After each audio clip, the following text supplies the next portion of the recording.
എല്ലാവർക്കും നമസ്കാരം. നമസ്കാരം. PHന്റെ 1602 പ്രതിദിന സൂം വെബിനാറിലേക്ക് എല്ലാവരെയും സ്വാഗതം ചെയ്തുകൊള്ളുന്നു. ഇന്ന് നമ്മുടെ ക്ലാസ് ആരംഭിക്കുന്നതിന് മുമ്പ് ഒരു മിനിറ്റ് ഈശ്വര പ്രാർത്ഥന. നന്ദി. ഇന്ന് നമുക്ക് അതിഥിയായി എത്തിയിരിക്കുന്നത് നമ്മളുടെ എല്ലാം പ്രിയങ്കരനായ ഡോക്ടർ TG മനോജ് കുമാറാണ്. കേരള ഹോമിയോപ്പതി ഡിപ്പാർട്ട്മെന്റിൽ മെഡിക്കൽ ഓഫീസറായി പ്രവർത്തിക്കുന്നു. സൈക്കോളജിസ്റ്റ് കൂടിയായ ഡോക്ടർ അനേകം വ്യത്യസ്തമായ വിഷയങ്ങൾ ഇതിനോടൊപ്പം നമുക്ക് ക്ലാസ് എടുത്തിട്ടുണ്ട്. 26 വർഷത്തെ ചികിത്സാനുഭവങ്ങളാണ് ഡോക്ടർക്കുള്ളത്. മറവിയുടെ മറവിൽ നിന്ന് പുറത്തു കടക്കാൻ ഹോമിയോപ്പതി എന്ന വിഷയത്തിൽ ക്ലാസ് എടുക്കുന്നതിന് ഡോക്ടർ TG മനോജ് കുമാറിനെ ഈ പ്ലാറ്റ്ഫോമിലേക്ക് സ്നേഹപൂർവ്വം സ്വാഗതം ചെയ്തുകൊള്ളുന്നു. ഡോക്ടർക്ക് ആരംഭിക്കാം. നമസ്കാരം. ഇന്നത്തെ വിഷയം നേരത്തെ സാറ് പറഞ്ഞതുപോലെ, മാഡം പറഞ്ഞതുപോലെ, മറവിയുടെ മറവിൽ നിന്ന് എങ്ങനെ പുറത്തെത്താം ഹോമിയോപ്പതിയുടെ സഹായത്തോടെ എന്നുള്ളതാണ്. ഒരു പ്രാസവപ്പിച്ചൊരു പേരിട്ടെങ്കിലും നിങ്ങൾക്കറിയാം, പറയാൻ തുടങ്ങുന്നത് മറവി രോഗമായ അൾഷിമേഴ്സിനെ കുറിച്ചും അതുപോലുള്ള മറ്റ് മറവികളെ കുറിച്ചിട്ടൊക്കെ ആയിരിക്കും എന്നുള്ളതാണ്. ഞാനത് വളരെ ലളിതമാണ്, പെട്ടെന്ന് അങ്ങോട്ട് പറയാം, കാരണം നമ്മുടെ എക്സ്പീരിയൻസ് വെച്ചിട്ട് അങ്ങോട്ട് പറയാമെന്ന് വിചാരിച്ച് അതിനെക്കുറിച്ച് സീരിയസ് ആയിട്ട് ചിന്തിക്കാൻ തുടങ്ങിയപ്പോഴാണ് ഇതൊരു വലിയൊരു വിഷയം തന്നെയാണ് എന്നുള്ളത് മനസ്സിലായത്. പിന്നെ സാധാരണ ധനാഷ് സാറ് ചോദിച്ചു, എടുക്കാം എന്നങ്ങോട്ട് പറയുകയും ചെയ്തു. അതുകൊണ്ട് വളരെ വലിയ ഒരു പ്രിപ്പറേഷൻ വേണ്ട വിഷയമാണ് എന്നത് അതിൻ്റെ പുറകിൽ ഒന്ന് സീരിയസ് ആയിട്ട് ചിന്തിച്ചപ്പോഴാണ് മനസ്സിലാക്കുന്നത്.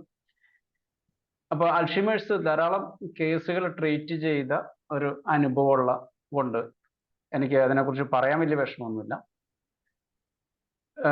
കേരളത്തിലെ, നിങ്ങൾക്കറിയാവുന്ന കേരളത്തിലെ ലൈഫ് എക്സ്പെക്റ്റൻസി എന്ന് വെച്ചാൽ മനുഷ്യന്റെ ജീവിതത്തിന്റെ നീളം കൂടിക്കൊണ്ടിരിക്കുകയാണ്. അപ്പൊ അങ്ങനെ കൂടിക്കൊണ്ടിരിക്കുന്ന ഒരു സാഹചര്യത്തിനകത്ത്, കാരണം ഇപ്പൊ നമ്മൾ പഴയ പോലെ 40 വയസ്സ് 50 വയസ്സൊന്നും അല്ല, കേരളത്തിലെ ജനങ്ങളുടെ ആയുസ് 60 വയസ്സിന് മുകളിലോട്ട് പോകുന്നു. 60 വയസ്സിനോട്ട് മുകളിലോട്ട് പോകുമ്പോൾ നമ്മൾ ചിന്തിക്കേണ്ട ഒരു കാര്യമുണ്ട്, നമ്മൾ ആരോഗ്യത്തോടു കൂടിയാണോ ജീവിക്കുന്നത് എന്നുള്ളതാണ്. ഞാൻ സാധാരണ ആൾക്കാരോട് വിഷ് ചെയ്യുമ്പോൾ എപ്പോഴും പറയാറുണ്ട്, ദീർഘാരോഗ്യ ആയുഷ്മാൻ ഭവ. അല്ലാണ്ട് എല്ലാ ദ്വാരങ്ങളിലൂടെയും പൈപ്പ് വിട്ടിട്ട് ഇവൻ ആയുഷ്മാൻ ഭവയായിട്ട് സെഞ്ചുറി അടിച്ചിട്ട് പ്രത്യേകിച്ച് കാര്യമൊന്നുമില്ലല്ലോ. അപ്പൊ അതല്ല, ആരോഗ്യത്തോടു കൂടി ജീവിക്കാൻ പറ്റണം. നമുക്ക് നീണ്ടു കിട്ടുന്നത് 90-ന് ശേഷം വടി കുത്തി പിടിച്ച് നടക്കുന്ന, അല്ലെങ്കിൽ കണ്ണും മൂക്കും കാണാത്ത, അല്ലെങ്കിൽ ഒരു അവസ്ഥയാണെങ്കിൽ അത്രയും വലിയ ജീവിതം നേടി കിട്ടുന്നതിന് വലിയ കാര്യമൊന്നുമില്ല. നമുക്ക് നമ്മുടെ യുവത്വം കിട്ടുമോ, അല്ലെങ്കിൽ നമ്മുടെ കുട്ടിക്കാലം കിട്ടുമോ എന്നാണ് നമ്മളെല്ലാവരും ആഗ്രഹിക്കുന്നത്. പക്ഷെ എന്നിരുന്നാൽ പോലും കേരളത്തിലെ വൈദ്യശാസ്ത്ര മേഖലയിലെ ഒരു മുന്നേറ്റം കൊണ്ടായിരിക്കാം ഇനി ഇപ്പൊ തന്നെ 1/3 of the population are above 50 or 60. അപ്പൊ ഏറെ താമസിയാതെ നമ്മളെല്ലാവരും പ്രതീക്ഷിക്കുന്ന പോലെ വയോജന കേന്ദ്രങ്ങളും എല്ലാം തുടങ്ങുന്ന ഒരു സാധാരണ രീതിയിൽ, എന്ന് വെച്ചാൽ 1/3 പോപ്പുലേഷൻ വയോജനങ്ങളാകാൻ പോവുകയാണ്. അപ്പൊ അതുകൊണ്ട് തന്നെ നമ്മൾ ഏറ്റവും കൂടുതൽ ഇനി പ്രതീക്ഷിക്കുന്ന ഒരു രോഗം തന്നെയാണ്, വളരെ നമുക്ക് കോമൺ ആയിട്ട്, ആദ്യകാലത്തൊക്കെ വളരെ കുറവായിരുന്നു കിട്ടാൻ, പക്ഷെ ഇപ്പതല്ല, ഇനി നമുക്ക് ഇങ്ങനെയുള്ള കേസുകൾ ധാരാളമായി കിട്ടിക്കൊണ്ടിരിക്കും. അപ്പൊ അതുകൊണ്ട് അത് ഹോമിയോപ്പതിക്ക് ഒരു വലിയ ഒരു സ്കോപ്പുള്ള ഒരു മേഖലയാണ് ഈ മറവി രോഗങ്ങൾ എന്നുള്ള അൾഷിമേഴ്സ്. അപ്പൊ അതുകൊണ്ട് അവയെക്കുറിച്ച് ഇപ്പൊ തന്നെ ഒരു ധാരണ ഉണ്ടാക്കിയെടുക്കുക. അപ്പൊ ഇനി നമ്മുടെ ഇവിടെ കേൾക്കുന്ന ജൂനിയേഴ്സിനോടെല്ലാം അവർക്ക് മനസ്സിലാക്കേണ്ടത് എങ്ങനെ ഇങ്ങനെയുള്ള മറവി രോഗങ്ങൾ, അൾഷിമേഴ്സ് അടക്കമുള്ള ഡിമെൻഷ്യാസ് എങ്ങനെ മാനേജ് ചെയ്യാൻ പറ്റും എന്നുള്ളതാണ്. എല്ലാവരോടും എന്നെ കേസ് ഇപ്പൊ നമ്മൾ IFPH ക്ലാസ് എടുക്കാൻ തുടങ്ങിയ ശേഷം ധാരാളം ഡോക്ടേഴ്സ് സംശയം ചോദിച്ച്, പേഷ്യന്റ് മുമ്പിലിരിക്കുമ്പോൾ തന്നെ സംശയം ചോദിച്ച് വിളിക്കാറുണ്ട്. എനിക്ക് ഭയങ്കര സന്തോഷമുണ്ട്, കാരണം എന്ന് വെച്ചാൽ എല്ലാവരും എന്നെ IFPHിലൂടെ പരിചയപ്പെട്ട ആൾക്കാരാണ്. ധാരാളം ആൾക്കാർ ചോദിക്കാറുണ്ട്. ഞാൻ അപ്പം തന്നെ അവർക്ക് മിക്കവാറും എല്ലാ കേസിലും മറുപടി കൊടുക്കാറുണ്ട്. മറ്റുള്ളവരോട് ഞാൻ വാട്സാപ്പിൽ കോൺടാക്ട് ചെയ്യാനോ പറയാറുള്ളത്. അപ്പൊ അവർ ചോദിച്ചു, ഡോക്ടർ എങ്ങനെയാണ് ഇത് കേസ് ചെയ്യുക എന്ന് വെച്ചാൽ സിംറ്റം പറഞ്ഞിട്ടാണ് ആദ്യം പറയുക. അപ്പൊ ഞാൻ എപ്പോഴും പറയുന്ന ഒരു പ്രോട്ടോകോൾ ഉണ്ട്, ഏത് ക്രോണിക് ഡിസീസ് ഡീൽ ചെയ്യാനും നിങ്ങൾക്ക് ഈ പ്രോട്ടോകോൾ ഉപയോഗിക്കാം. എന്റെ മെത്തഡോളജി അതാണ്. അപ്പൊ ഞാൻ ഒരു basic protocol for all chronic disease എന്നുള്ള രീതിയിൽ ഞാൻ പറയുകയാണെങ്കിൽ, ആദ്യം നിങ്ങൾക്ക് കോസ് കിട്ടുമെങ്കിൽ, what ever may be the condition, ഒരു കാരണം നിങ്ങൾക്ക് കണ്ടെത്താൻ പറ്റും. ചിലപ്പോൾ പേഷ്യൻ, നമ്മൾ ഹനുമാൻ തന്നെ പറഞ്ഞിട്ടുണ്ട്, ചിലപ്പോൾ പേഷ്യൻസ് ക്രോണിക് ഡിസീസ് അവരുടെ കോസ് മറന്നു പോയിട്ടുണ്ടാവും. കോസ് വളരെ പ്രധാനപ്പെട്ടതാണ്. കോസ് കിട്ടുവാണെങ്കിൽ നിങ്ങളുടെ പ്രിസ്ക്രിപ്ഷൻ കോസിനെ ബേസ് ചെയ്തിട്ടായിരിക്കണം. പിന്നെ കോസ് കിട്ടുന്നില്ല എന്ന് വിചാരിക്കുക, കോസിന്റെ എഫക്റ്റ് ആണ് സിംറ്റംസ്, നിങ്ങൾക്ക് അറിയാവുന്ന പോലെ. അപ്പൊ നമ്മൾ എന്ത് ചെയ്യണം, സിംറ്റംസിനകത്ത് നമ്മൾ ബേസ് ചെയ്തിട്ട് പ്രിസ്ക്രൈബ് ചെയ്യണം. ഇപ്പൊ സിംറ്റംസ് ഒരു അക്യൂട്ട് ഡിസീസിനൊക്കെ തുടങ്ങുമ്പോൾ എപ്പോഴും നമ്മൾ മനസ്സിലാക്കുന്നത് സിംറ്റംസിന് ഒരു ജനറൽ ടു പർട്ടിക്കുലർ ഉണ്ട്. അത് നമ്മൾ സാധാരണ പിന്നെ കെൻഡൊക്കെ പറയുന്ന രീതിയിൽ ജനറൽ ടു പർട്ടിക്കുലർ അല്ല. ഇപ്പൊ നമുക്കൊരു ന്യൂമോണിയ വരാൻ പോവാണ്, അല്ലെ ടൈഫോയിഡ് വരാൻ പോവാണെന്ന് വിചാരിക്കുക. ആദ്യത്തെ 2-3 ദിവസം എങ്ങനെയാണ്, നമുക്ക് ഇത് ന്യൂമോണിയ ആണോ ടൈഫോയിഡ് ആണോ ഒന്നും ഐഡന്റിഫൈ ചെയ്യാൻ പറ്റില്ല. നമുക്ക് ശരീരം മൊത്തമുള്ള അസുഖങ്ങളാണ് ഉണ്ടാവുക. നമുക്ക് ക്ഷീണം ഉണ്ടാവും, ഛർദ്ദിക്കാൻ വരുന്നുണ്ടാവും, പനി വരുന്ന പോലുള്ള തോന്നലുണ്ടാവും, ചുമ ഉറങ്ങുന്നുണ്ടാവും എന്നൊക്കെ 100 സിംറ്റംസ് ഉണ്ടായിട്ട് കുറച്ച് ദിവസം കഴിയുമ്പോഴേക്കും അത് പർട്ടിക്കുലർ ഓർഗനിലോട്ട് മാറും. അങ്ങനെയാണ് സിംറ്റംസിന്റെ ഒരു പ്രോഗ്രസ് ഉണ്ടാവുക. അപ്പൊ ആദ്യം കോസ് ശ്രദ്ധിക്കുക. രണ്ടാമത്തെ പ്രാധാന്യമുള്ള കാര്യമാണ് സിംറ്റംസ്. നമ്മൾ സിംറ്റം സിമിലാരിറ്റി എന്ന് ഹോമിയോപ്പതിന്റെ ഒറിജിൻ തന്നെ സിമിലിയസ് ക്യൂറൻഡർ എന്ന് പറയുമ്പോൾ പോലും ഹനുമാൻ അതിനു മുമ്പ് പറഞ്ഞിട്ടുണ്ട് എല്ലാ സിംറ്റംസിനും പുറകിൽ ഒരു കോസ് ഉണ്ടാവും. അപ്പൊ ആ കോസ് കിട്ടുവാണെങ്കിൽ whatever may be the symptom or whatever may be the conditions arising from that cause, we can treat with the indicated medicine എന്നുള്ളതാണ്. അപ്പോ ഒന്ന് കോസ്, നെക്സ്റ്റ് സിംറ്റം, അടുത്തത് ആ സിംറ്റംസ് പ്രൊഡ്യൂസ് ചെയ്ത് കഴിഞ്ഞാൽ അത് രോഗമായി എസ്റ്റാബ്ലിഷ് ചെയ്തു. കാരണം outwardly reflected picture of the internal essence of disease എന്നൊക്കെ പറയുന്ന വാക്കുകളാണ്. എന്തൊക്കെ ആ സിംറ്റം ആയിട്ട് പ്രൊഡ്യൂസ് ചെയ്യുന്നത് അതാണ് രോഗം. അപ്പൊ ആ രോഗം സാധാരണഗതിയിൽ വിത്തൗട്ട് ഒബ്സ്റ്റക്കിൾസ്, ഒരു തടസ്സമൊന്നും ഇല്ലെങ്കിൽ എന്ത് ചെയ്യും, ഒന്നുകിൽ തന്നെ മാറും, നമ്മുടെ വൈറ്റൽ ഫോഴ്സ് അതിനെ മാറ്റും, ഇല്ലെങ്കിൽ അതിനെ നമ്മുടെ മെഡിസിൻ കൊടുത്തിട്ട് മാറ്റുക. ഇനി ഒബ്സ്റ്റക്കിൾസ് ടു ക്യൂർ ഉണ്ടെന്ന് വിചാരിക്കുക. ഒബ്സ്റ്റക്കിൾസ് ടു ക്യൂർ ഉണ്ടെങ്കിൽ നമ്മൾ ഒബ്സ്റ്റക്കിൾസ് ക്യൂർ ചെയ്യുന്ന മെഡിസിൻ അല്ല കൊടുക്കുന്നെങ്കിൽ ഇൻഡിക്കേറ്റഡ് മെഡിസിൻ കൊടുത്തു കഴിഞ്ഞാൽ പോലും, അതുകൊണ്ടാണ് വെൽ ഇൻഡിക്കേറ്റഡ് മെഡിസിൻ ഫെയിൽസ് എന്ന് പറയുന്നത്. ഇൻഡിക്കേറ്റഡ് മെഡിസിൻ കൊടുത്താൽ പോലും ഒബ്സ്റ്റക്കിൾസിനെ ഓവർകം ചെയ്യാൻ പറ്റുന്നെങ്കിൽ നമുക്ക് രോഗം മാറ്റാൻ പറ്റില്ല. അപ്പൊ രോഗം മാറിയില്ലെങ്കിൽ എന്ത് ചെയ്യും, അത് ക്രോണിസിറ്റിയിലോട്ട് വരും, ക്രോണിക് ഡിസീസിലോട്ട് മാറും. ഈ ക്രോണിക് ഡിസീസിൽ നിന്ന് കഴിയുമ്പോൾ ആ രോഗം ഒരു സ്പെസിഫിക് ഓർഗനിലോട്ട് സാധാരണഗതിയിൽ പോകും. അപ്പൊ അതാണ് ഈ ഓർഗൻ പത്തോളജിയിലോട്ട് വരും. ഒരു രോഗം ഓർഗൻ പത്തോളജിയിലോട്ട് പോകും. പലപ്പോഴും നമുക്കറിയാം, നമ്മളിപ്പോൾ കാണുന്ന മിക്കവാറും രോഗികൾ ക്രോണിക് ഡിസീസിൽ മരിക്കുന്നത്, ഇപ്പൊ ലൈഫ് സ്റ്റൈൽ ഡിസീസ് ആണെന്ന് വിചാരിക്കുക, NCDs, നോൺ കമ്മ്യൂണിക്കബിൾ ഡിസീസിനകത്ത് മരിക്കുന്നത് ഒരു സിംഗിൾ ഓർഗൻ ഡാമേജ് ആകുന്നു, അവന്റെ ലിവർ മാത്രം അടിച്ചു പോകുന്നു, ബാക്കി എല്ലാ അവയവങ്ങളും വേണമെങ്കിൽ ഉപയോഗിക്കാം, നമുക്ക് വേണമെങ്കിൽ ഓർഗൻ ട്രാൻസ്പ്ലാന്റിന് ഉപയോഗിക്കാം. പക്ഷെ എന്ത് പറ്റും, ആ രോഗം വന്ന് ആ ലിവർ നശിച്ചു പോയിക്കൊണ്ടിരിക്കുന്നു. ആ ലിവറിനെ രക്ഷിക്കാൻ വേണ്ടി കൊടുത്ത മരുന്നുകൾ കൊണ്ട് അവന്റെ എല്ലാ ഓർഗൻസും അടിച്ചു പോയിട്ടുണ്ടാവും. അതുകൊണ്ട് നമുക്ക് ഒരു ഓർഗനും ഉപയോഗിക്കാൻ പറ്റില്ല. അല്ലെങ്കിൽ ഓരോ ഓർഗനാണ് നമ്മുടെ മാനുഫാക്ചറിംഗ് ഡിഫക്റ്റ് ആയിരിക്കും, അല്ലെങ്കിൽ നമ്മുടെ ജെനറ്റിക്സ് ആയിരിക്കും. ഒരാൾക്ക് കിഡ്നിക്ക് മാത്രം പെട്ടെന്ന് ഒരു ഫാമിലിയിൽ അങ്ങനെ ഫാമിലിയൽ ടെൻഡൻസി ഉണ്ട്, അപ്പൊ അവന് കിഡ്നിക്ക് മാത്രമേ തകരാറുള്ളൂ, ബാക്കി എല്ലാ ഓർഗൻസും ഫിറ്റ് ആയിരിക്കും, ബാക്കി എല്ലാ പാർട്സും സ്പെയർ പാർട്സും ഫിറ്റ് ആയിരിക്കും. പക്ഷെ എന്ത് ചെയ്യും, അവന്റെ കിഡ്നിന്റെ അതിന്റെ എക്സ്പയറി ഡേറ്റ് അതിന്റെ കുറവാണ്. എന്ത് ചെയ്യാൻ പറ്റും?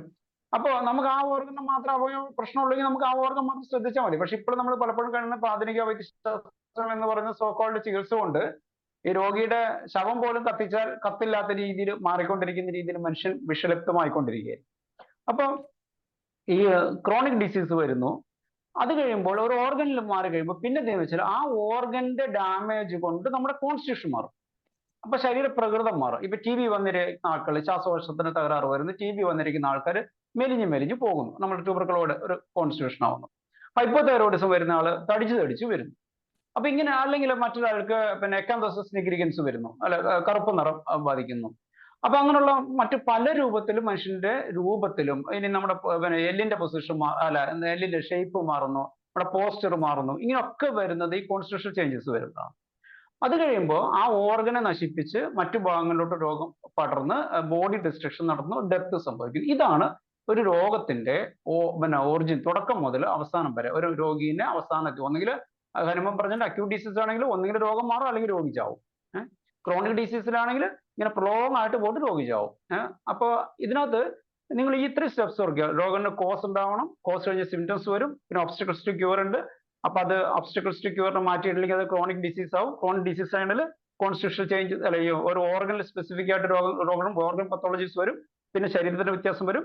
അങ്ങനെ നമ്മൾ മരണത്തിലോട്ട് എത്തിച്ചേരും. അപ്പോൾ ഒരു പേഷ്യന്റ് നമ്മുടെ മുമ്പിൽ വന്നു കഴിഞ്ഞാൽ പലപ്പോഴും ചിന്തിക്കേണ്ടത് ഇതിൽ ഏത് ഘട്ടത്തിലാണ് രോഗി വരുന്നത്. ഒരു ഹൈപ്പോതൈറോയിഡിസം ഏർലി നമ്മൾ TSH ഒക്കെ വ്യത്യാസം വരുന്നതിന് മുമ്പ്, വ്യത്യാസം വന്നു, പക്ഷെ പേഷ്യന്റ് ഒബിസിറ്റി ഒന്നുമില്ല. ഇപ്പൊ PCOD കേസ് നമ്മൾ സ്കാൻ ചെയ്തപ്പോൾ PCOD കിട്ടി, പക്ഷെ ഭാഗ്യത്തിന് പേഷ്യന്റ് കോൺസ്റ്റിറ്റ്യൂഷൻ ചേഞ്ചസ് വന്നിട്ടില്ല. അപ്പൊ എന്താണ്, നമ്മളെ കോൺസ്റ്റിറ്റ്യൂഷൻ ചേഞ്ചസിന് തൊട്ട് മുമ്പുള്ള സ്റ്റെപ്പിലാണ് ആ രോഗം എത്തിയിട്ടുള്ളതെന്ന് മനസ്സിലാക്കുക. അപ്പൊ നമ്മൾ അതിന് മേലോട്ടാണ് ചികിത്സിക്കേണ്ടത്. അല്ലാതെ ആദ്യം കാണുമ്പോൾ തന്നെ നമ്മൾ കോൺസ്റ്റിറ്റ്യൂഷൻ ചേഞ്ചസ് വന്നു കഴിഞ്ഞാൽ ആ രോഗത്തിന്റെ 5ാമത്തെ സ്റ്റെപ്പിലോട്ട് എത്തി എന്നുള്ളതാണ് നമ്മൾ മനസ്സിലാക്കേണ്ടത്. അപ്പൊ അവിടെ മുതൽ തിരിച്ചിട്ട് കൊണ്ടുപോകാനാണ് നോക്കേണ്ടത്. അപ്പം ഇതേ രീതിയിലാണ് നമ്മൾ രോഗത്തെ ഒരു മാനേജ് ചെയ്യേണ്ടത്. ഇതാണ് ഒരു ബേസിക് പ്രോട്ടോകോൾ. ഇത് മനസ്സിലാക്കി വെച്ച് കഴിഞ്ഞാൽ നിങ്ങൾക്ക് ഏത് മാരക രോഗങ്ങളെയും നിങ്ങൾക്ക് കൈവെള്ളയിൽ ഒതുക്കാൻ പറ്റും എന്നുള്ള കാര്യം ഓർക്കുക. അപ്പൊ നമ്മൾ മറവി രോഗങ്ങളെ കുറിച്ച് ചിന്തിക്കുമ്പോൾ അതിന്റെ കോസുകൾ പല രീതിയിലാണ് കിട്ടുക. കോസ് എന്ന് പറഞ്ഞാൽ പിന്നെ ഇപ്പൊ പുസ്തകത്ത് അൽഷിമേഴ്സ് അതിന്റെ റിസ്ക് ഫാക്ടേഴ്സ് എന്ന് പറയും.